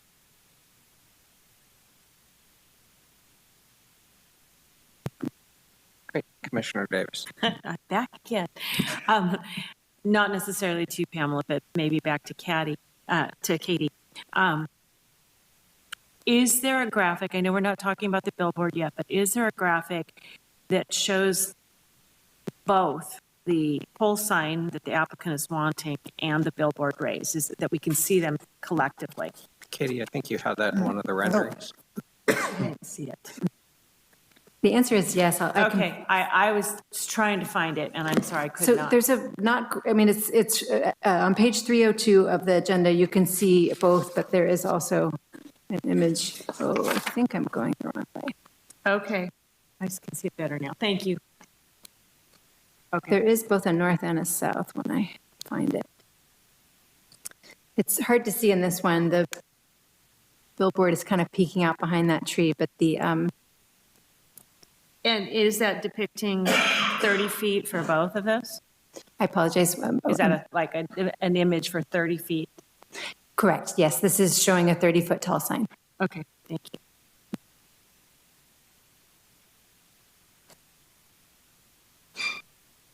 Great, thank you. Any further questions? Seeing none. I did pull up the traffic report, and it does not look like there's any turning data nor estimates for the for Theater Way or Nutwood, but the traffic report says, where was it? Sorry, just had it. The project proposes two driveways, one on Theater and one on Nutwood. The proposed driveway on Theater is 50 foot wide, larger than the standard commercial driveway. City standard drawing C-9 specifies a maximum driveway width of 30 feet. We recommend both driveways meet city standards. That is what it said in the traffic report. So I think we're ready to move on to the sign. So please come up and state your name. Good evening, Commissioners. My name is Armin Devedjian. I'm an architect, and I'm here representing Outfront Media. Thank you to staff for the very thorough presentation, and thank you to the commissioners for considering the off-premise billboard sign, which is what I will be speaking to. The points that were made by staff during the presentation are all accurate. We are in agreement with all of the recommendations in the conditions of approval, as well as any of the requirements regarding landscaping that were proposed. Just a few of the items I want to emphasize is that the resolution of removing the old sign, which we all agree is unsightly and not attractive, and to replace it with a new sign will result in fewer sign faces, 2 instead of 3, will result in less advertising square footage. It'll be 300 square foot per sign, as opposed to, I think we have 400 square foot currently facing south and over 500 square feet facing north. It will be located further from the highway in order to comply with the requirements of outdoor billboard signage. It will be elevated off the ground instead of closer to the ground, which will give us the ability to landscape around it and near it. And the 2 items that were raised tonight, that we are planning to underground all of the power to the sign. So any of the unsightly overhead lines that currently exist will be removed, demolished, and all power will be undergrounded. And obviously, we still need a Caltrans permit to do this work, even if the city approves the CUP. A couple of the other points that were raised, it is accurate that the city will avoid paying just compensation for the sign if you approve the CUP. And the one question that, although I agree it's not necessarily pertinent to the discussion tonight, but the lease was renegotiated, I believe, at the end of last year or early this year. And why that's important is that Outfront is a advertising company, and what they do typically as part of their standard practices, within the final 2 years of a lease that they have with a property owner, they begin the process of renegotiating that lease in order to extend that time period. Mr. Archer and Outfront Media did enter into an agreement. I'm not exactly certain the length of the lease. It's at a minimum of 10 years. It may be 20 years, but the lease was renegotiated recently. And if there are any questions from any of the members of the commission, I'm more than happy to answer them. Any questions of the applicant? Commissioner Covarrubias. Thank you for that, Armin. Just a curiosity question. So if that future southern section lot is sold, does that lease agreement grandfather into the new owner, or does Mr. Archer going to maintain that lease agreement? Or is there, I mean, I'm not sure exactly how that works. Is my question making sense? It does, yes. So the sign is located on the portion of the land that is currently being developed. So it is not on the portion of the land that could potentially be one day partitioned off. Okay, so that's what I wanted to clarify. Yes. So it's just bordering that. Correct, it's directly north of that. Right, okay, thank you. Any other commissioners' questions? Seeing none, I will open public comment. Thank you very much, commissioners. Anybody in the audience wish to speak on this item, please come up and state your name.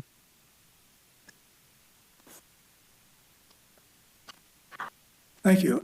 Dan Pitts, 123 via San Miguel, Paso Robles. You know, everything that I was going to talk about tonight, I think has been addressed.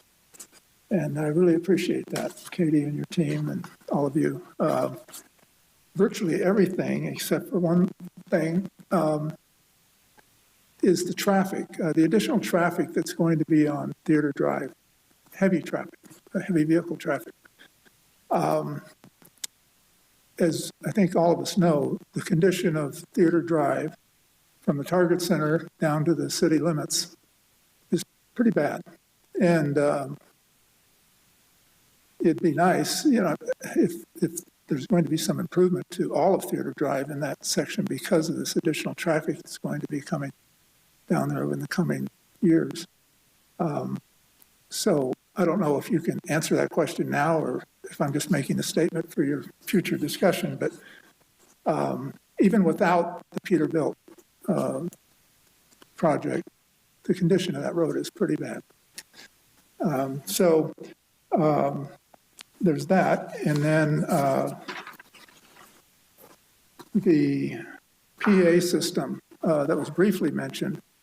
But most car dealerships, truck dealerships, or whatever, will have a PA system, an outdoor PA system that you'll commonly hear, Joe, line 2, and it goes out over the landscape. Now, the houses in the senior community where I live are approximately 150 feet from that building, the dealership building, and maybe I think it's 107 feet from the southern edge of the developed portion of the property. So I don't know how that's going to be mitigated or handled, or if it can be. And then also on the subject of noise, it was brought up about the service bays and the air hammers, pneumatic tools, and lift stations and so on being used. And I think it was Commissioner Marlowe that mentioned that they'll shut the doors. You asked if the building was air conditioned. I would question the practicality of that actually happening. I'm trying to imagine a truck pulling in there. I mean, if you've been to a car dealership lately, I mean, usually the bay doors are open and the mechanics are working. And so again, I don't know how that can be mitigated. If they'll shut the doors, great. Hopefully that will happen. The billboard sign, the question was just answered. We did not want it near the entrance to our community. So it's going to be up where the developed portion of the park is going to be. And then lastly, the sidewalk that's going to continue in front of the undeveloped portion of the property, which number one, I'd like to say thank you to all of you for approving that, because a lot of us that live there walk to Target. And if you've ever had to make that walk, it's not real easy for elderly people to make that walk. So having a sidewalk there is wonderful. My question is, will it be made to match with the sidewalk that currently comes out of the entrance of our development? Because there's a downward slope there from where it runs in front of the undeveloped portion. It drops down 5 or 6 feet to our entrance. So it'd be nice if that could match up. But really, that's it. Virtually everything else was addressed. And again, I thank you for your time.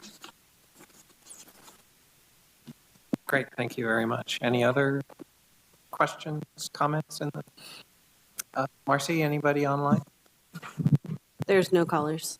So with that, I'll close public comment and bring it back to the commission.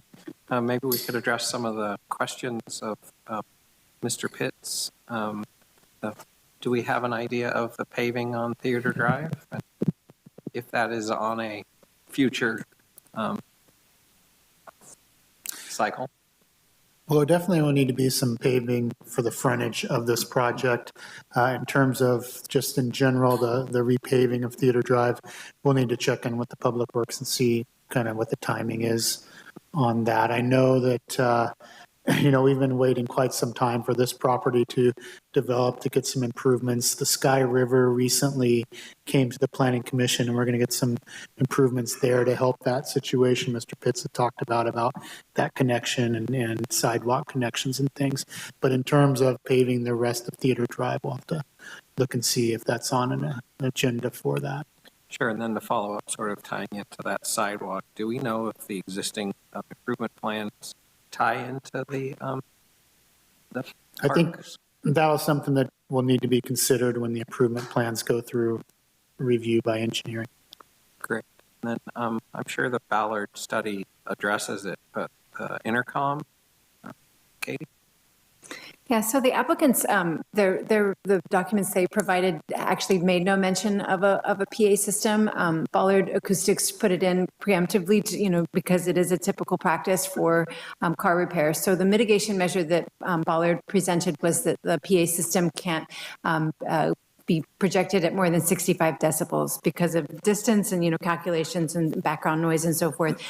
If they do put out a PA system, that would be less than significant noise impact once it reaches the residences. So whether or not the applicant intends to put in a PA system, I don't know. And then again, did the Ballard report address the closing of the service bays as work begins? So that mitigation measure did come from Ballard, and that would be the requirement. There is certainly, if Peterbilt is not complying unfortunately, staff will be relying on the neighbors to let us know, and we will have, the ability to go out and enforce that. But, we hope that Peterbilt will act in good faith and will prevent noise from their neighbors. But if they're not, we can do enforcement according to these conditions and mitigation measures. Great, thank you, Katie. Any questions from the Commission? Commissioner Davis? Can that kind of noise begin at 7 a.m.? Yes, the air tools could begin at 7 a.m., but they would have to have the doors closed on that south side of the building, as currently conditioned. Any other commissioners? Questions of either applicant? Oh, yes, Mr. Pitts. To address the question that Commissioner Kogler had, the undeveloped portion of the property, if you look at the existing dealership across the freeway on Ramada Drive, there are a lot of older vehicles stored behind it. And on a typical day, there's usually vehicles parked on Ramada Drive around the dirt area just adjacent to Ramada Drive, vehicles parked in front of that dealership.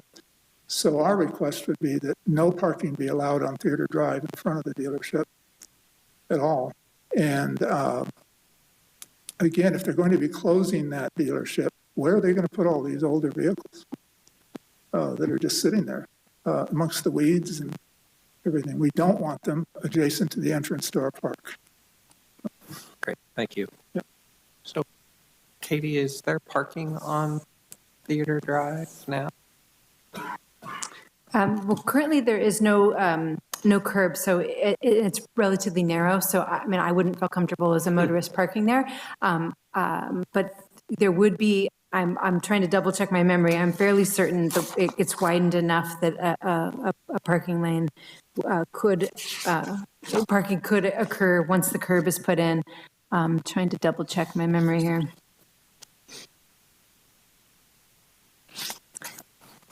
We can clarify that. It seems to me that there isn't parking on Theater Drive, if I recall, but we can. I don't recall seeing any. We can clarify we would that. probably want to include a bike lane there or some Correct. sort of. Yep. So, any other questions of? Yes. Yeah, again, on page 591, or 519, excuse me, their site plan indicates that there is curb and gutter to a 32-foot width, half width, that extends even to the vacant property that will remain vacant. So I assume that curb and gutter will be placed at half width, 32 feet wide, according to this. And I don't know if that would be enough for parking, but that's a good question to bring to staff. Yeah. Yeah, it seems like it may have enough adequate room for parking there, but that is a good question to raise. Any questions of staff regarding comments regarding the project? I do have a couple of comments, as I usually do, regarding the resolutions and the commission approving MNDs prior to close of public comment. Attachment 5, resolution PC 23-5, attachment 5, section 3, recommendations. I would like to add the following: based on the information provided at the time of the meeting and based on its independent judgment, the Planning Commission, and then continue that paragraph. So, additionally, on attachment 6, PC 23-B, a similar change. The wording is ever so slightly different, and it's set under section 3 recommendation. Based on all the foregoing and information provided to the commission at the time of, and then at the time of the meeting, and then the rest of the paragraph to follow. So the second change you're requesting would be to Resolution C, and it's the second to the last paragraph? I believe it's PC 23B, B. and it's Section 3 recommendation. Just a similar sort of information provided at the time of the meeting.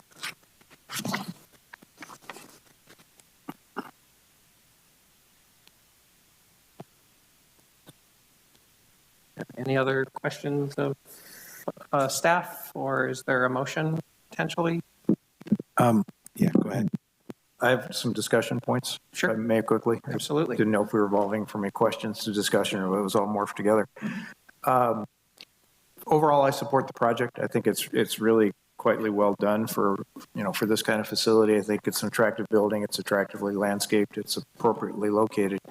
I do have a couple of concerns. One pertains to what the gentleman in the audience brought up, and that's the apparent long-term storage of various vehicles on the existing site, some of which don't look like they've been operable for quite some time, and maybe that's just an errant observation, but that's the way it looks.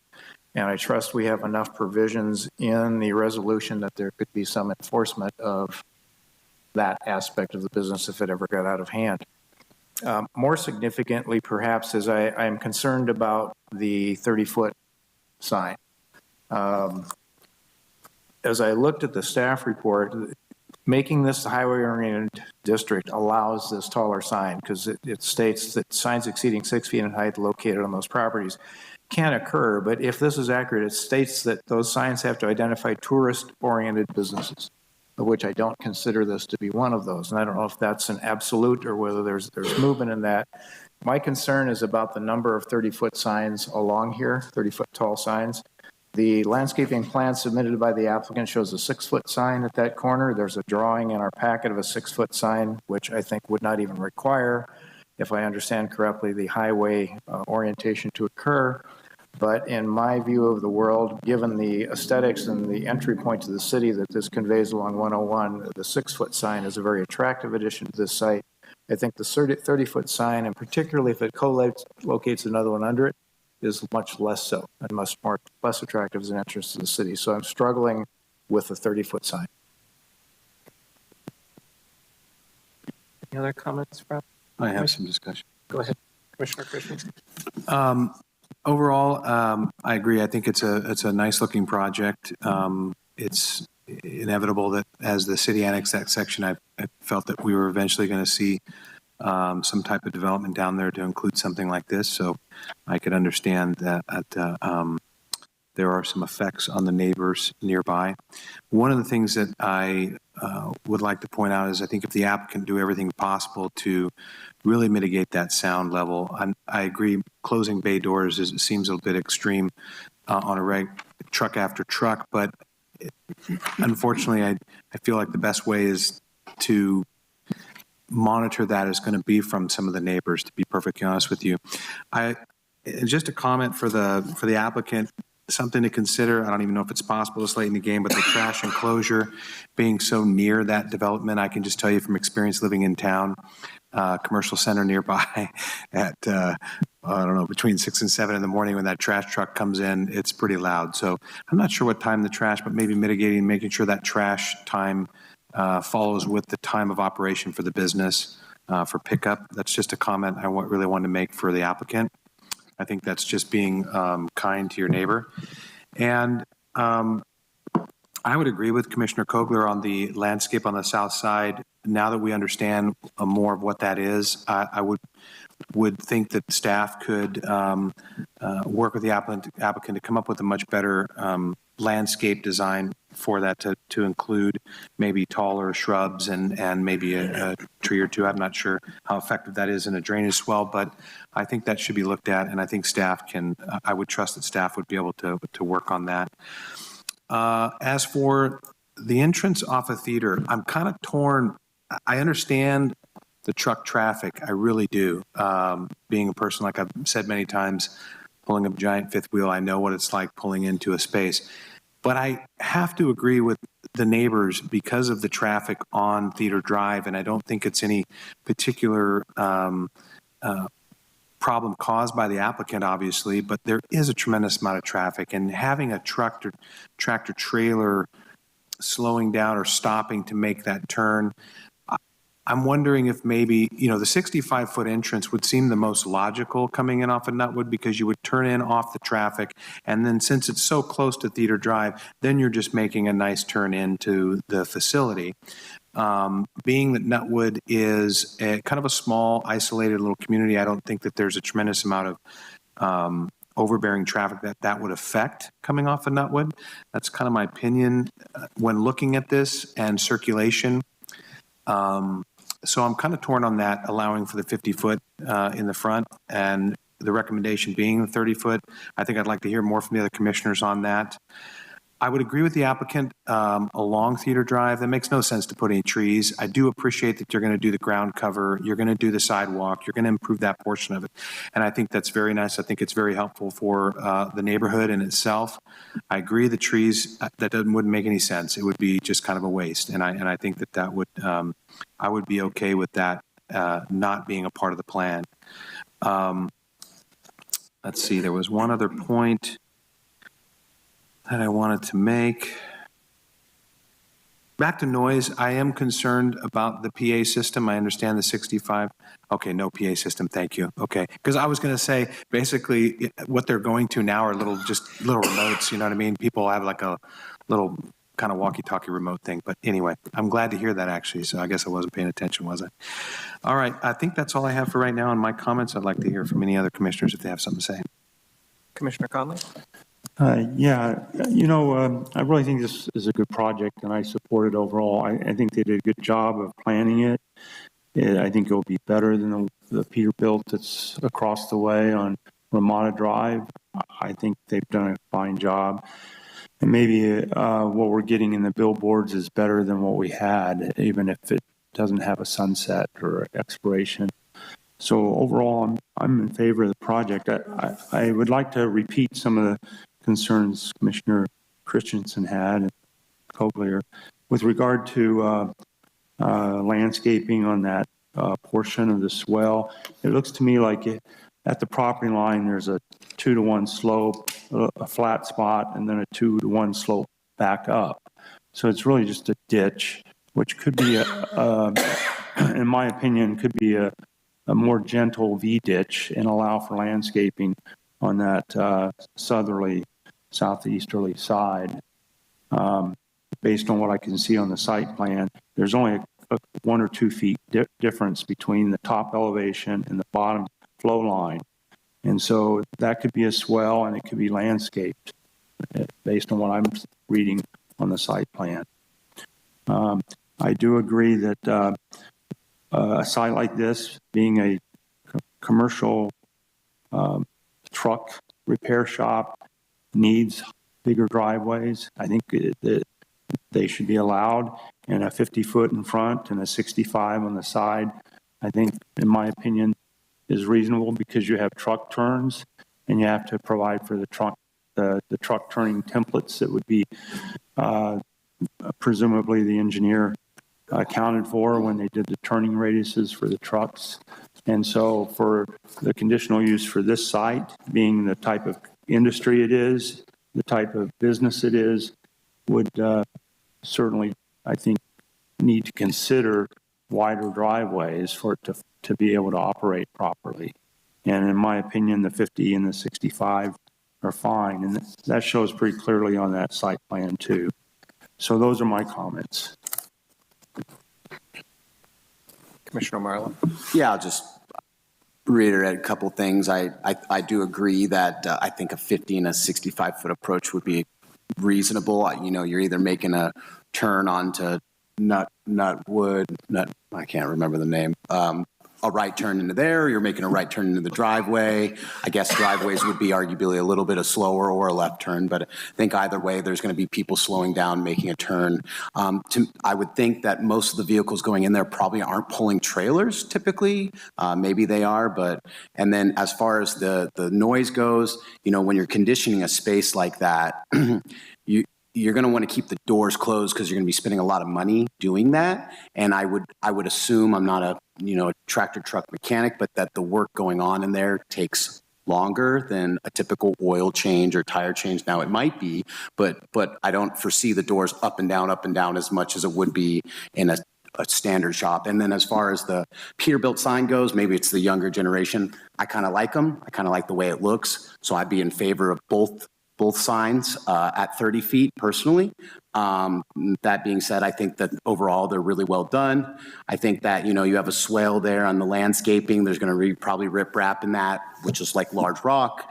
I personally think I like the way that looks. Maybe you do a 1 foot offset to the south and put some trees on the south side of that. I think you could clean it up and add to it. I don't think you need to adjust the flow at all. Maybe just extend out where the plants go. But overall, I'm in favor of all the resolutions, and I think that they all are good, and I'd be in support of them all. Any other comment from commissioners or a motion? I'd just like to make some comments. Yes, I too am in favor of the project, and as we all know, it's nice to have it in the city limits for sales tax reasons, et cetera. That's not our jurisdiction right here. I do think it's well designed. I don't have a problem with the 50 or 65 width driveways. I would prefer more access coming in off of Nutwood. I just know there's just a lot of theater traffic. I'm comfortable with staff working with the applicant on that. I am concerned about the noise a little bit. And gosh, if I was a neighbor over there, 7 a.m. is awful early to start. I wish the hours were something like 8 to 6, just giving the neighbors a little bit of guaranteed quiet time. And that's just kind of my thoughts. And I'll be very honest. My first reaction is, oh, please, no pole signs. And as I read the staff report, I'm really torn. I hear Commissioner Kogler's comment. I would much prefer to see that monument sign, that 6 foot. I think that's more aesthetically appealing.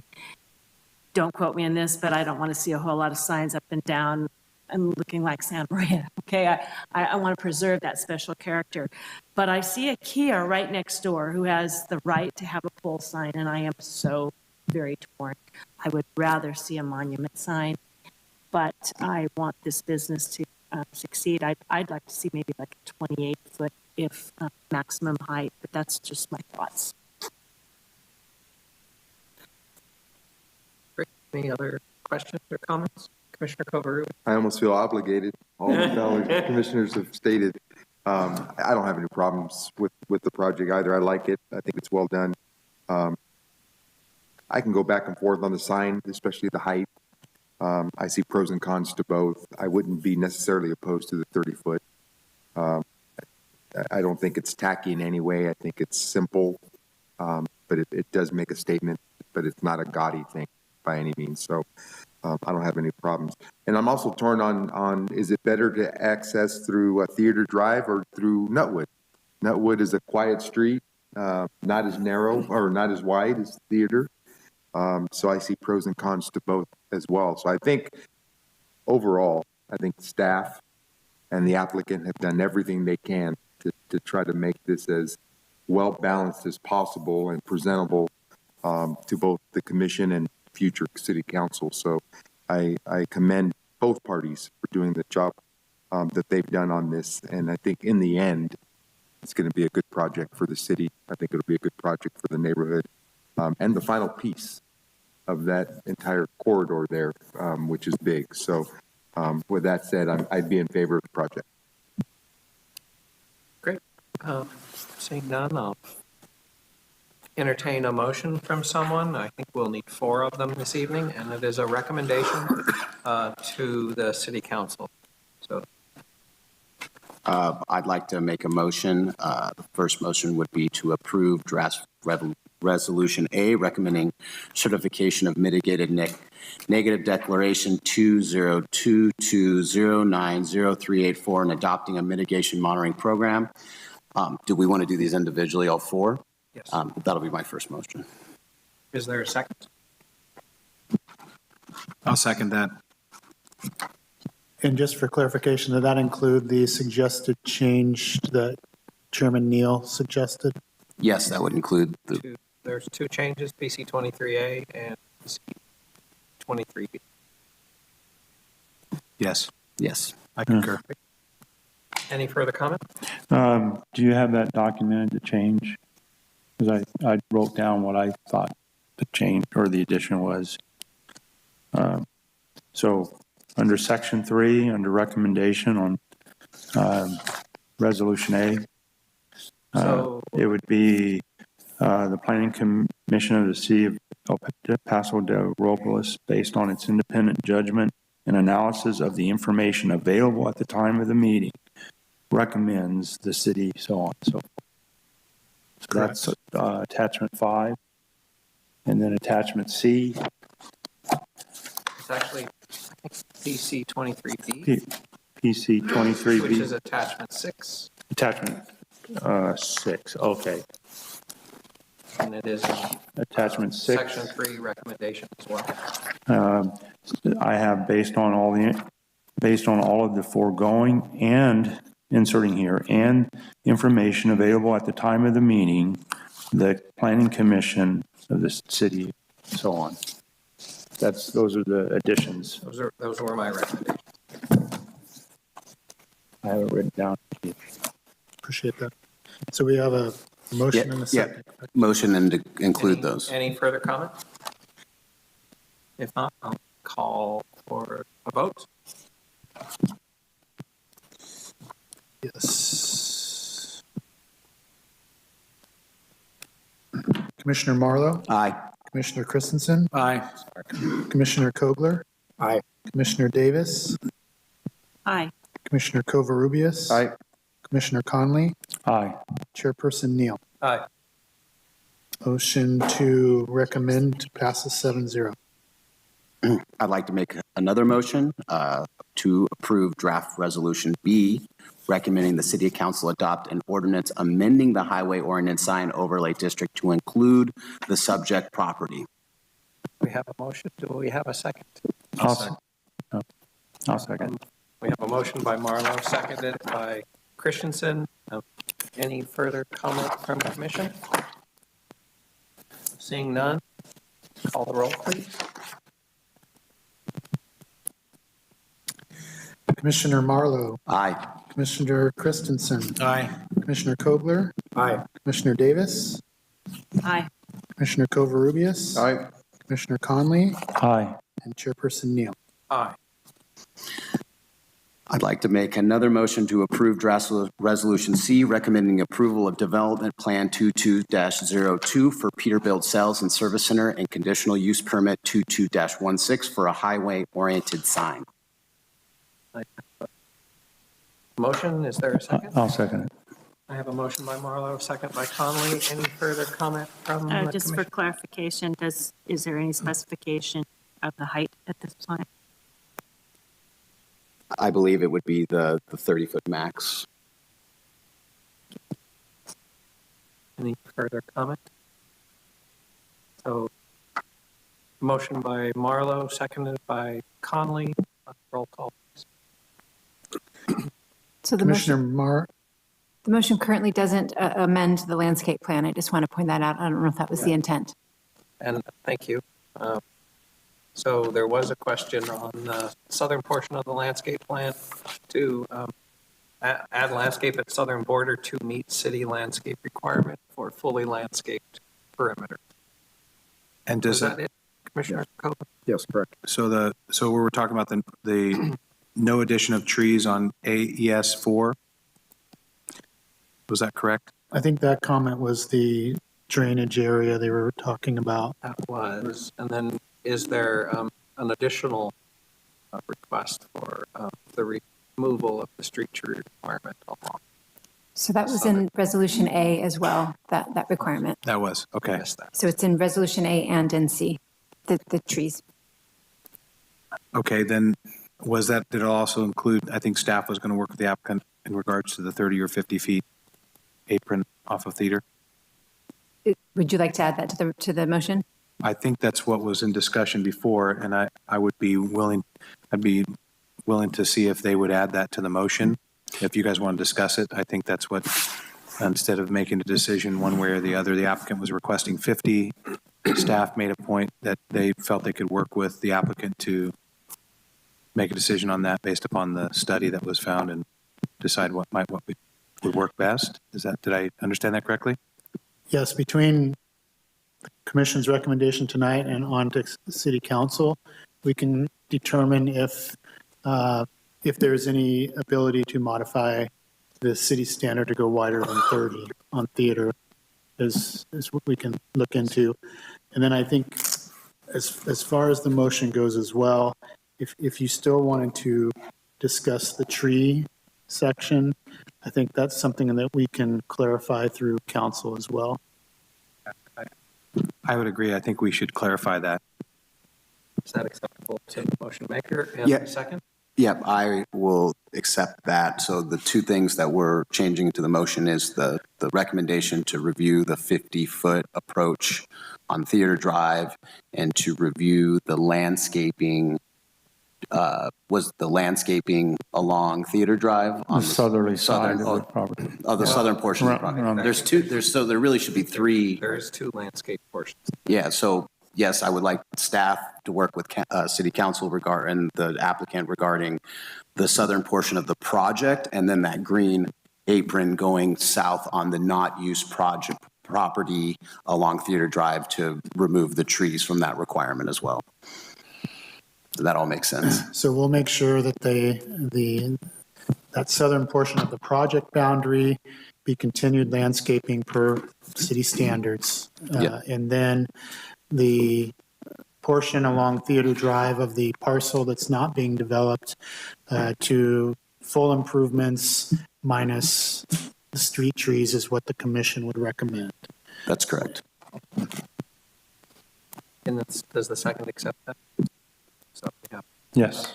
we have a first and a second plus amendments. First, or a motion by Commissioner Marlowe, second by Commissioner Connolly. Roll call, please. Commissioner Marlowe? Aye. Commissioner Connolly? Aye. Commissioner Christensen? Aye. Commissioner Kogler? Aye. Commissioner Davis? Aye. Commissioner Covarrubias? Aye. Chairperson Neal? Aye. And one more. I'll make the last motion. Approve draft resolution D, recommending the city council approve conditional use permit 23-03 for the construction of the new billboard sign. I have a motion. I'll Is there a second that. Yeah. Motion by Marlowe, second by Christensen. Any further comments? Can I just have a question, clarification? I should have asked this earlier. At whose cost? I'm sorry? At whose cost for the construction of that? Oh. Is it The the applicant. media? It's the applicant. Okay, gotcha. Yeah.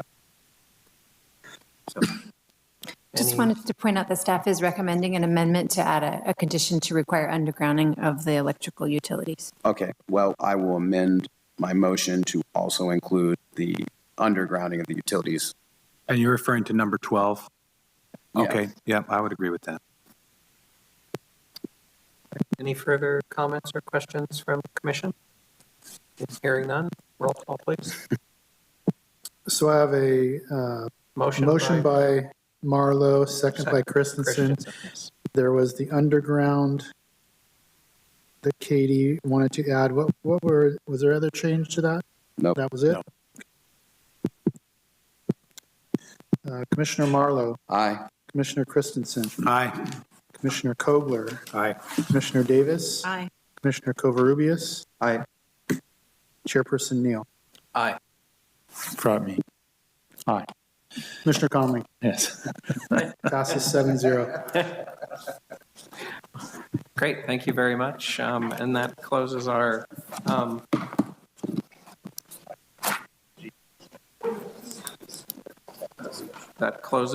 public comment, and now a discussion item, item H, Spaceport Tech Corridor Update. After a 5-minute break. Probably should come back. We'll be back at 2 minutes after 9, if not before. Do you want the hot seat? Do you have a preference? And it's past my In any bedtime. way? Okay.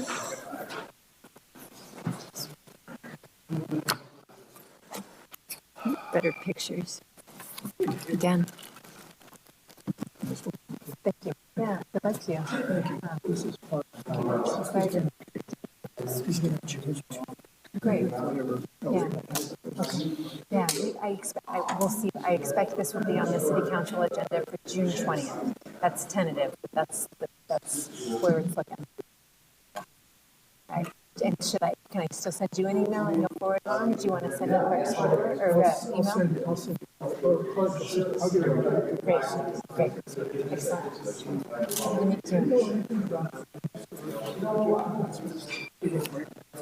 They do not have building permits yet, and I don't know if they have applied or not. So Lori was the planner on that one. She would know better. I don't think they've applied for building permits yet. So there's still months for that to. Correct. Right.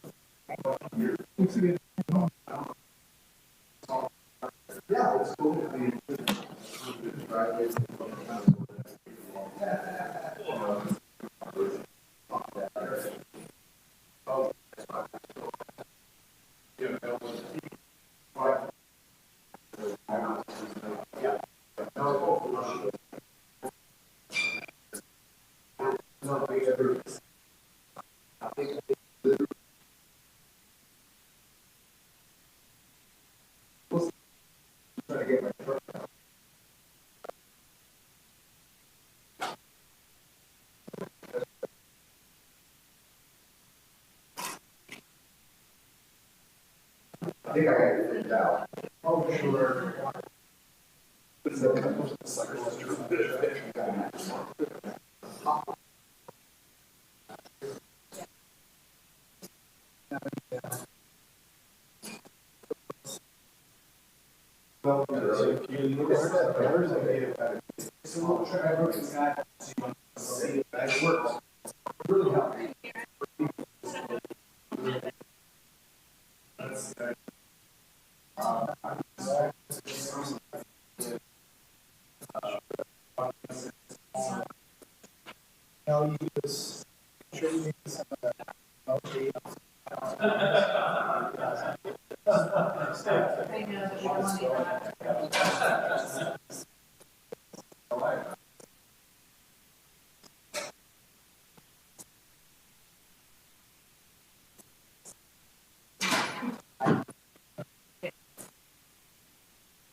Got a minute.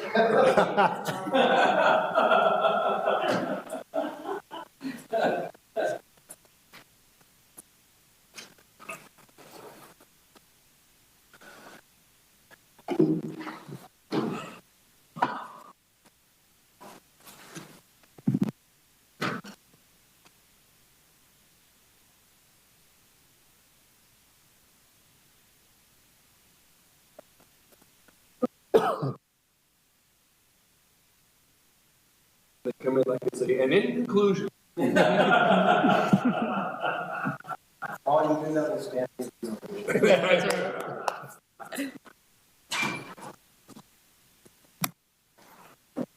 Is there anybody online? I don't know.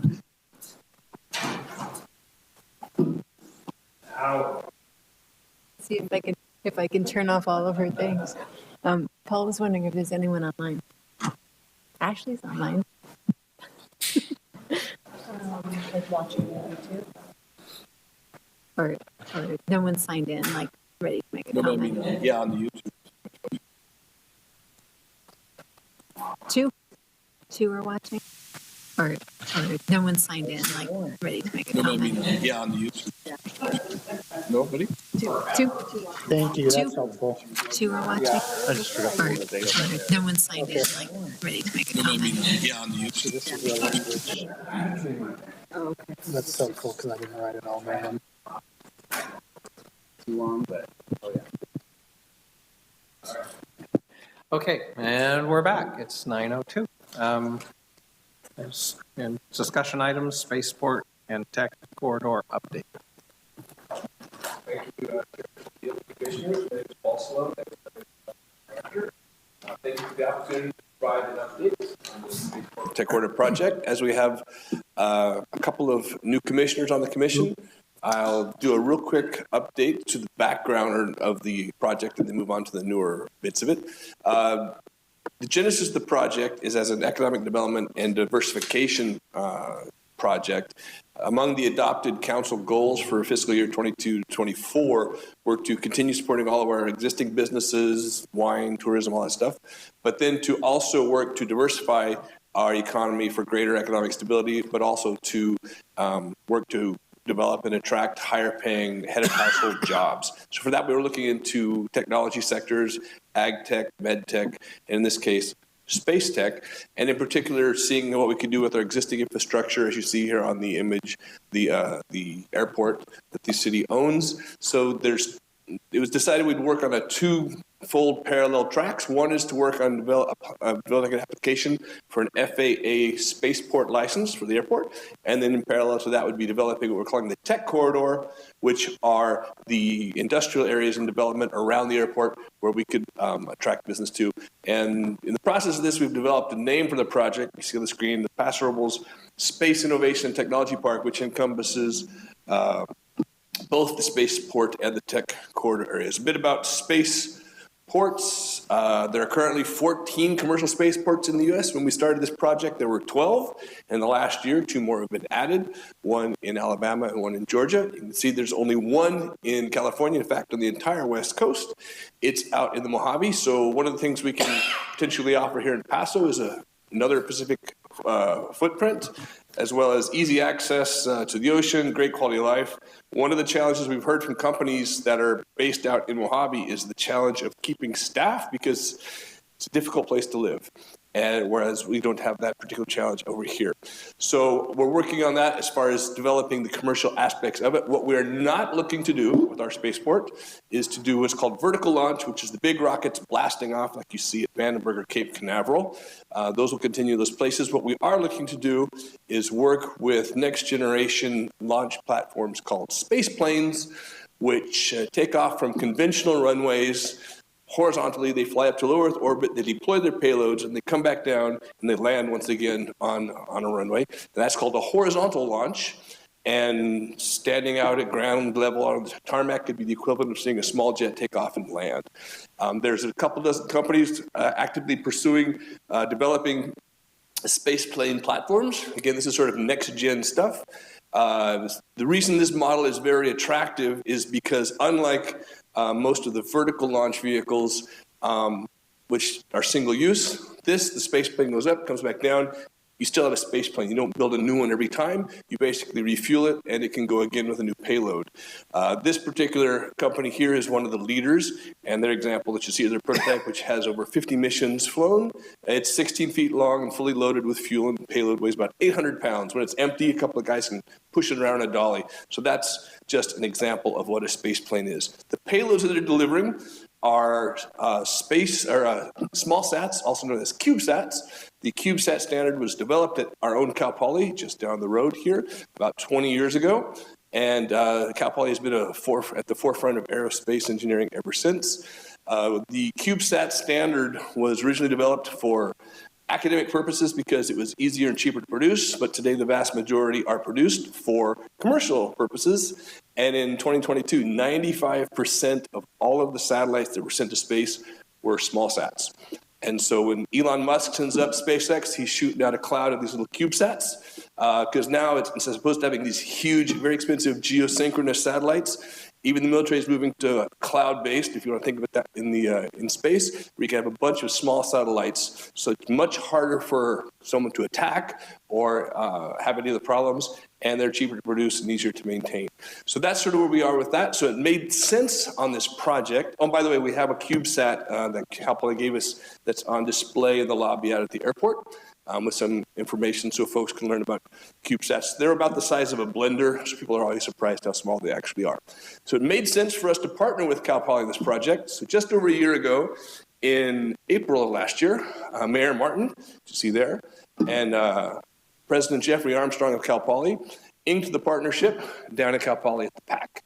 And then December, City Council approved budget for us to begin the project, and so we've been moving forward ever since. The partnership with Cal Poly covers 3 different work streams.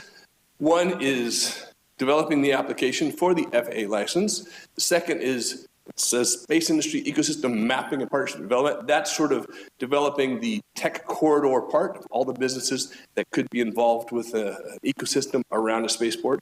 And the third would be developing an education and workforce development strategy that would involve also working with Cuesta for technical training programs, et cetera.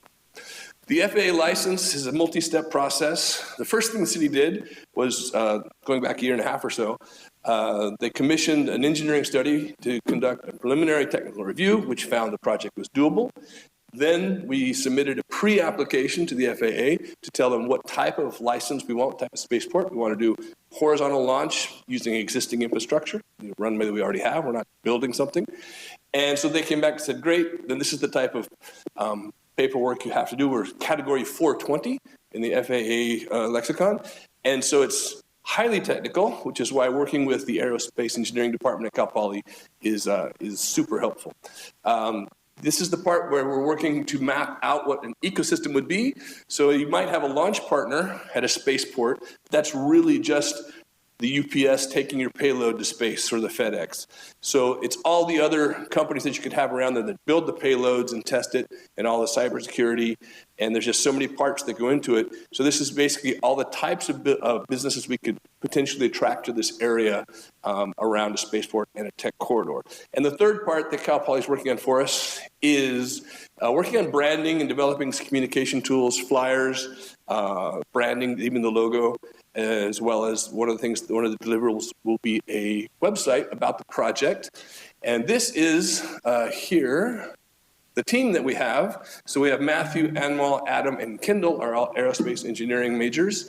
Miyu's business major, Logan computer science, and Miriam was our graphics communications person working on the branding aspects.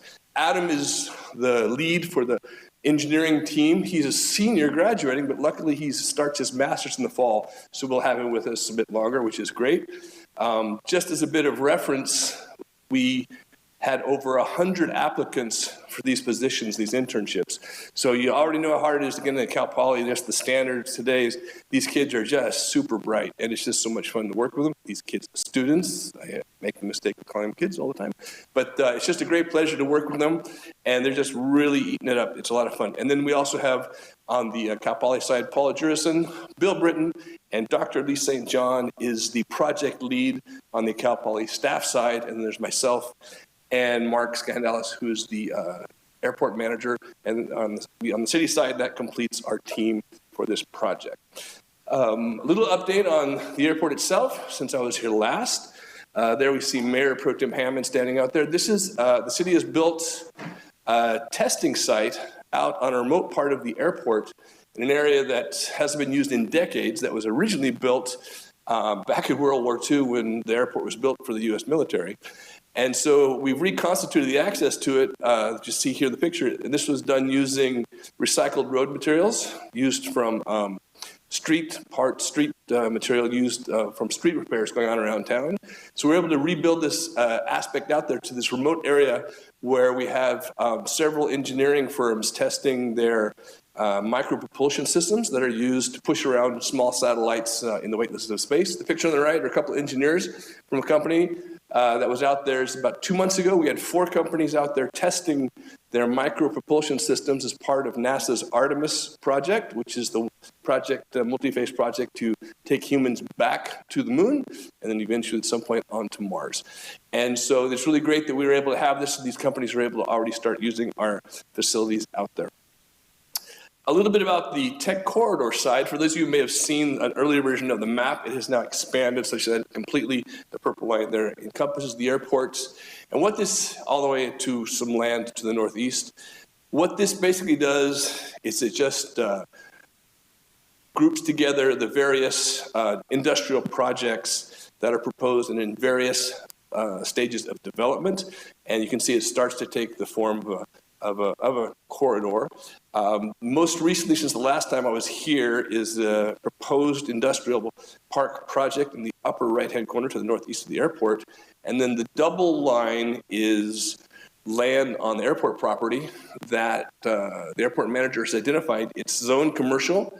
And so this is what so it can be leased and taken to market. So he's working right now to have it mapped so we can draw up some lots, some parcels, and then something we'll be able to take to market as a lease. But this is where anything that happens in this area is in your wheelhouse, because anything gets built comes before the commission. And essentially the tech corridor is just basically an aggregation of these various projects. The Paso Commons has already come before the commission. I believe the landing has been to the DRC.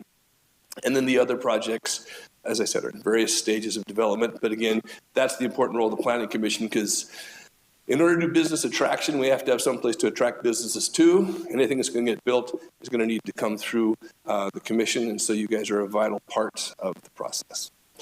Mr. Frace asked me to talk about a couple other things in economic development. So I noticed Mr. Frace isn't here this evening, so presumably you're just being punished and having to listen to me longer, so I will be brief. Also, in the City Council adopted goals for economic development was the directive to adopt a regional broadband strategic plan. And so the City of Paso Robles partnered with the City of Atascadero. There you see Mayor Martin with Mayor Marino and our respective assistant city managers and economic development teams. We also had our IT teams working together. And so the two cities collaborated, ran an RFP, and were able to develop this broadband strategic plan, which was just unanimously approved by both city councils about a month ago, which was great. And in the process, because we were the two cities working together, it counted as a regional project, so we were able to apply for a local agency technical assistance grant from the California Public Utilities Commission, a grant which we were awarded in the amount of $200,000, which completely reimbursed both cities for the cost of the plan. So right now, the next steps for those two cities will be, we obviously have slightly different needs and directions, but been to work on the next steps of implementing the plan. But this also positions us, having a regional plan, to be able to go after additional funding both at the state and federal level. Also, in the adopted council goals is to update the economic development strategic plan. The last economic document dates from 2006. It wasn't really a strategic plan, but it outlined objectives and goals and needs and things. And so this is actually an in-depth document, the 5-year economic development strategic plan that we're on the home stretch for now.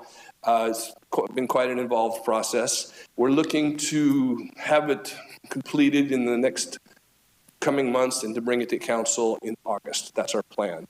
And so it'll be an all-encompassing area covering the 3 big areas of economic development, which is business retention and expansion, working with what we have and helping it grow and thrive, business attraction, bringing businesses in. That's not just spaceport, but that's in other areas as well. And then workforce development. And each of those have numerous sub-areas as well. And of course, that goes cross departments, working with community development and other areas. So it's a pretty all-encompassing document. We look forward to bringing that to council in August. And with that, I'll be very happy to entertain any questions, should you have any. Do we have any questions, Paul? Commissioner Morrow? Yeah, sure. Hey, Paul, appreciate the presentation. So my only question would be, is there anything put into place to make sure that general aviation at the airport maintains the ability to continue to operate? Because, you know, big tech companies come in, they buy up hangars, they buy up things like that. You know, the everyday pilot might not be able to compete. So my only question would be, what's the plan for making sure that general aviation stays alive and well? And how often would you plan on launching these, and what impact would that have to pilots at the airport? And that is literally the question.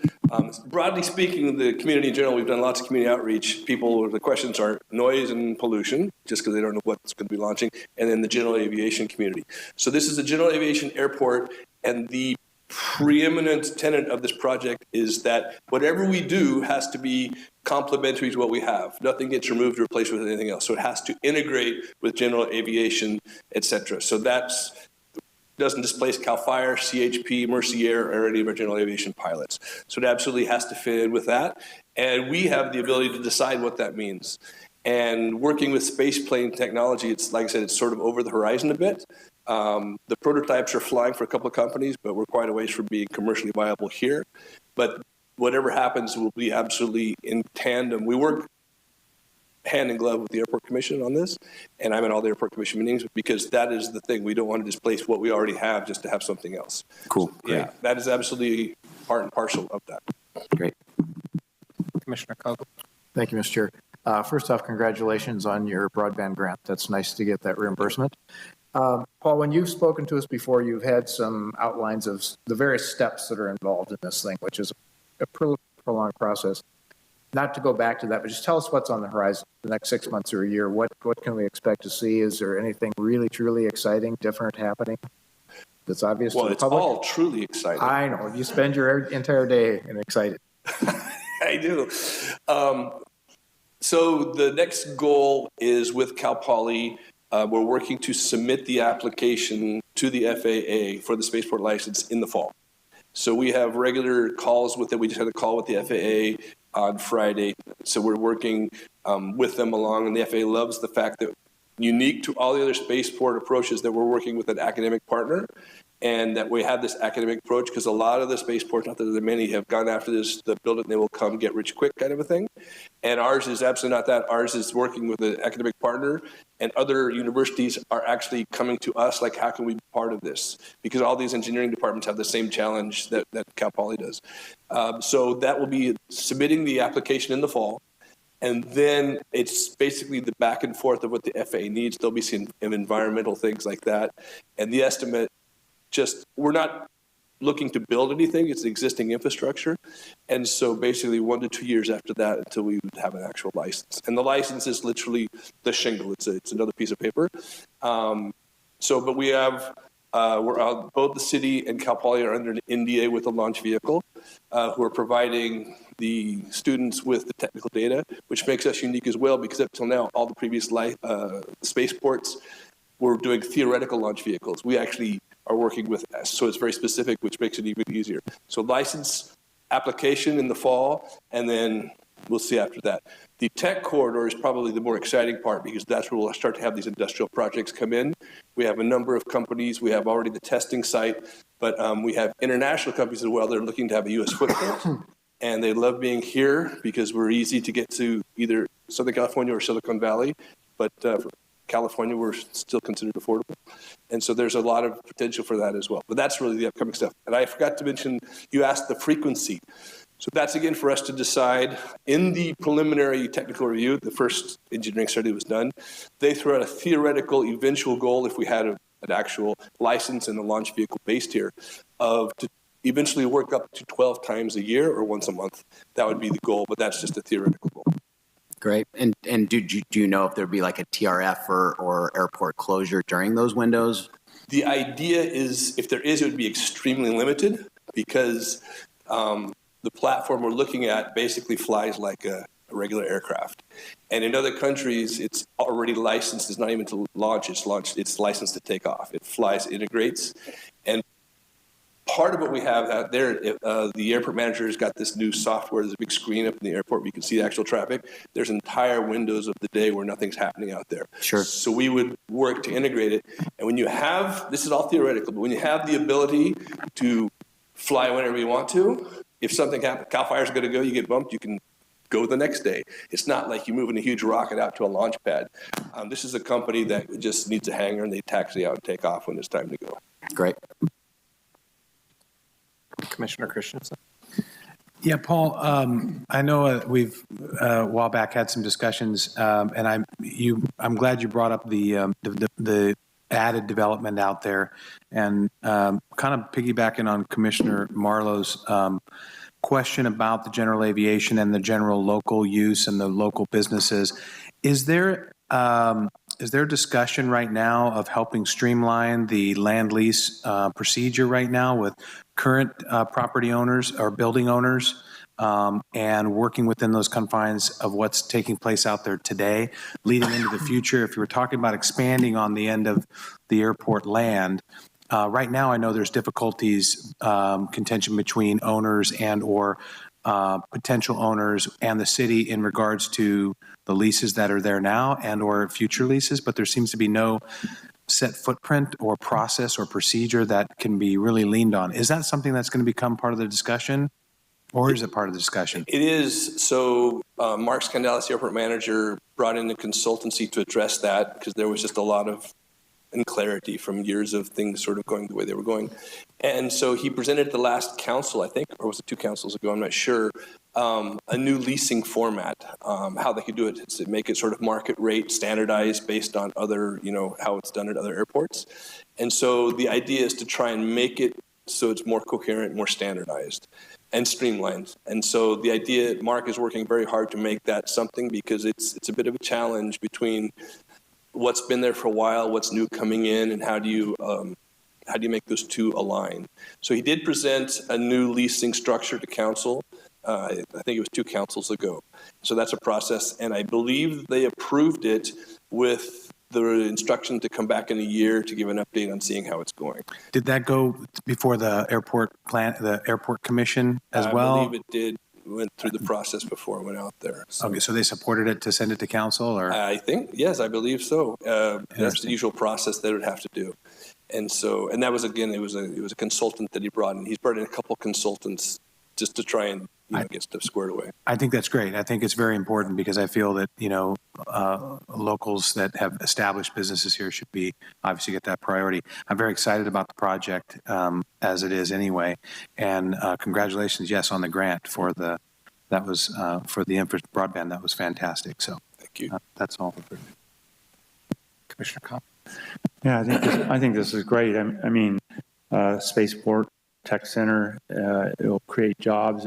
It's a great opportunity. With regard to the industry, this being a spaceport, is there an additional fee for using a vehicle that has horizontal space launching abilities? What's in it for the city if there isn't some type of increase in speed, increase in fee?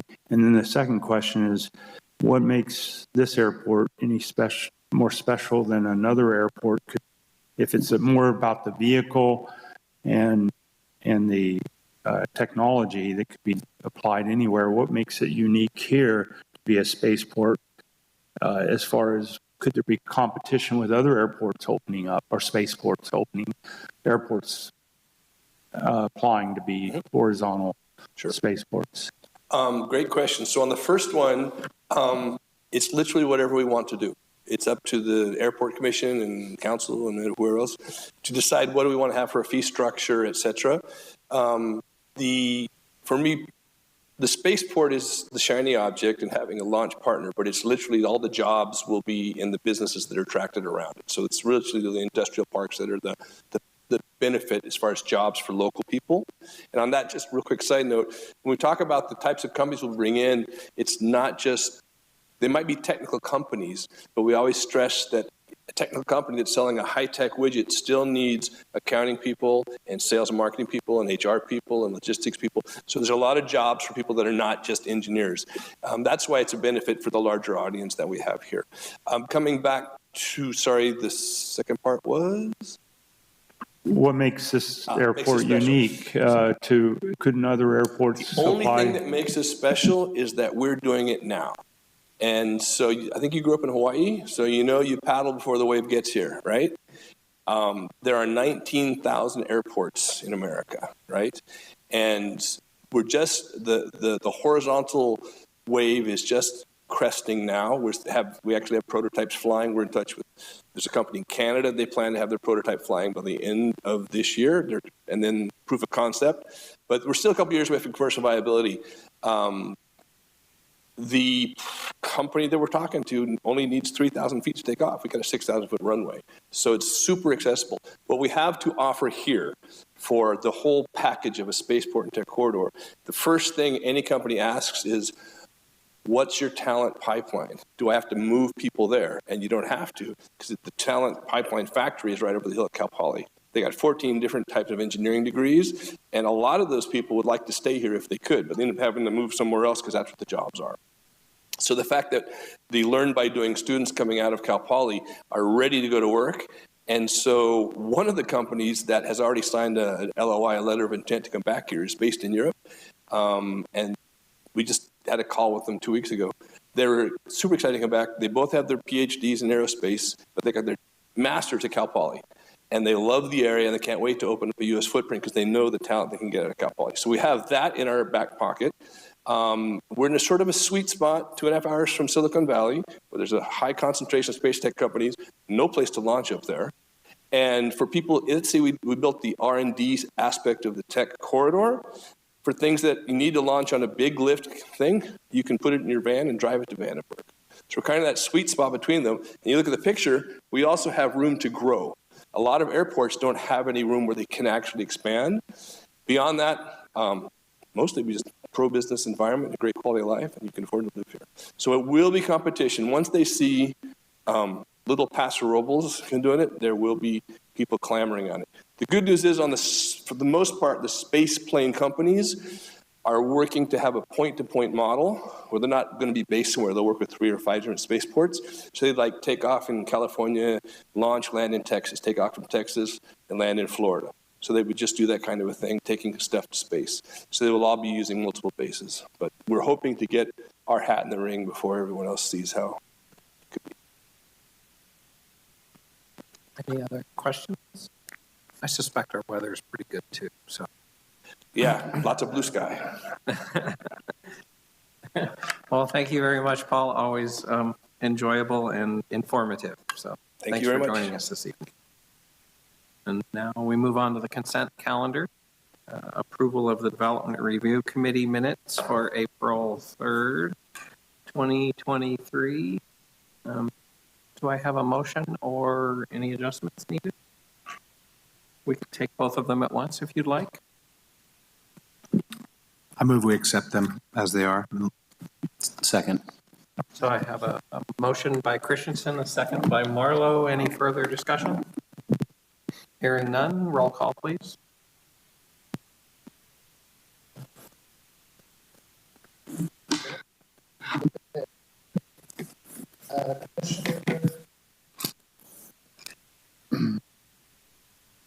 That was Marlowe, then Christensen? Christensen and Marlowe. Commissioner Christensen. Aye. Commissioner Marlowe. Aye. Commissioner Kogler. Aye. Commissioner Davis. Aye. Commissioner Covarrubias. Aye. Commissioner Conley. Aye. Chairperson Neal. Aye. Other reports. I actually think the Paso Robles Streetscape Ad Hoc Committee met. Or did they? We did not. Okay. We did meet. Oh, you did? That's right, we did meet. Okay, they did meet. Were you there? Who wants to provide the update? Is that something from staff or? Yeah, we did meet, and we are getting ready to meet. What's the Marcy, the next again. day? June 6th. June 6th. June 6th. That's the one I was thinking. So, yeah, we'll confirm that. I think generally just getting our ducks in a row to take what was provided at the charrette level, put it together in a presentation mode that we can eventually take to the city council, getting some kind of confirmation from the council that we're heading in the right direction, that we can then move on to meeting with the property owners down in the area to kind of get their feedback.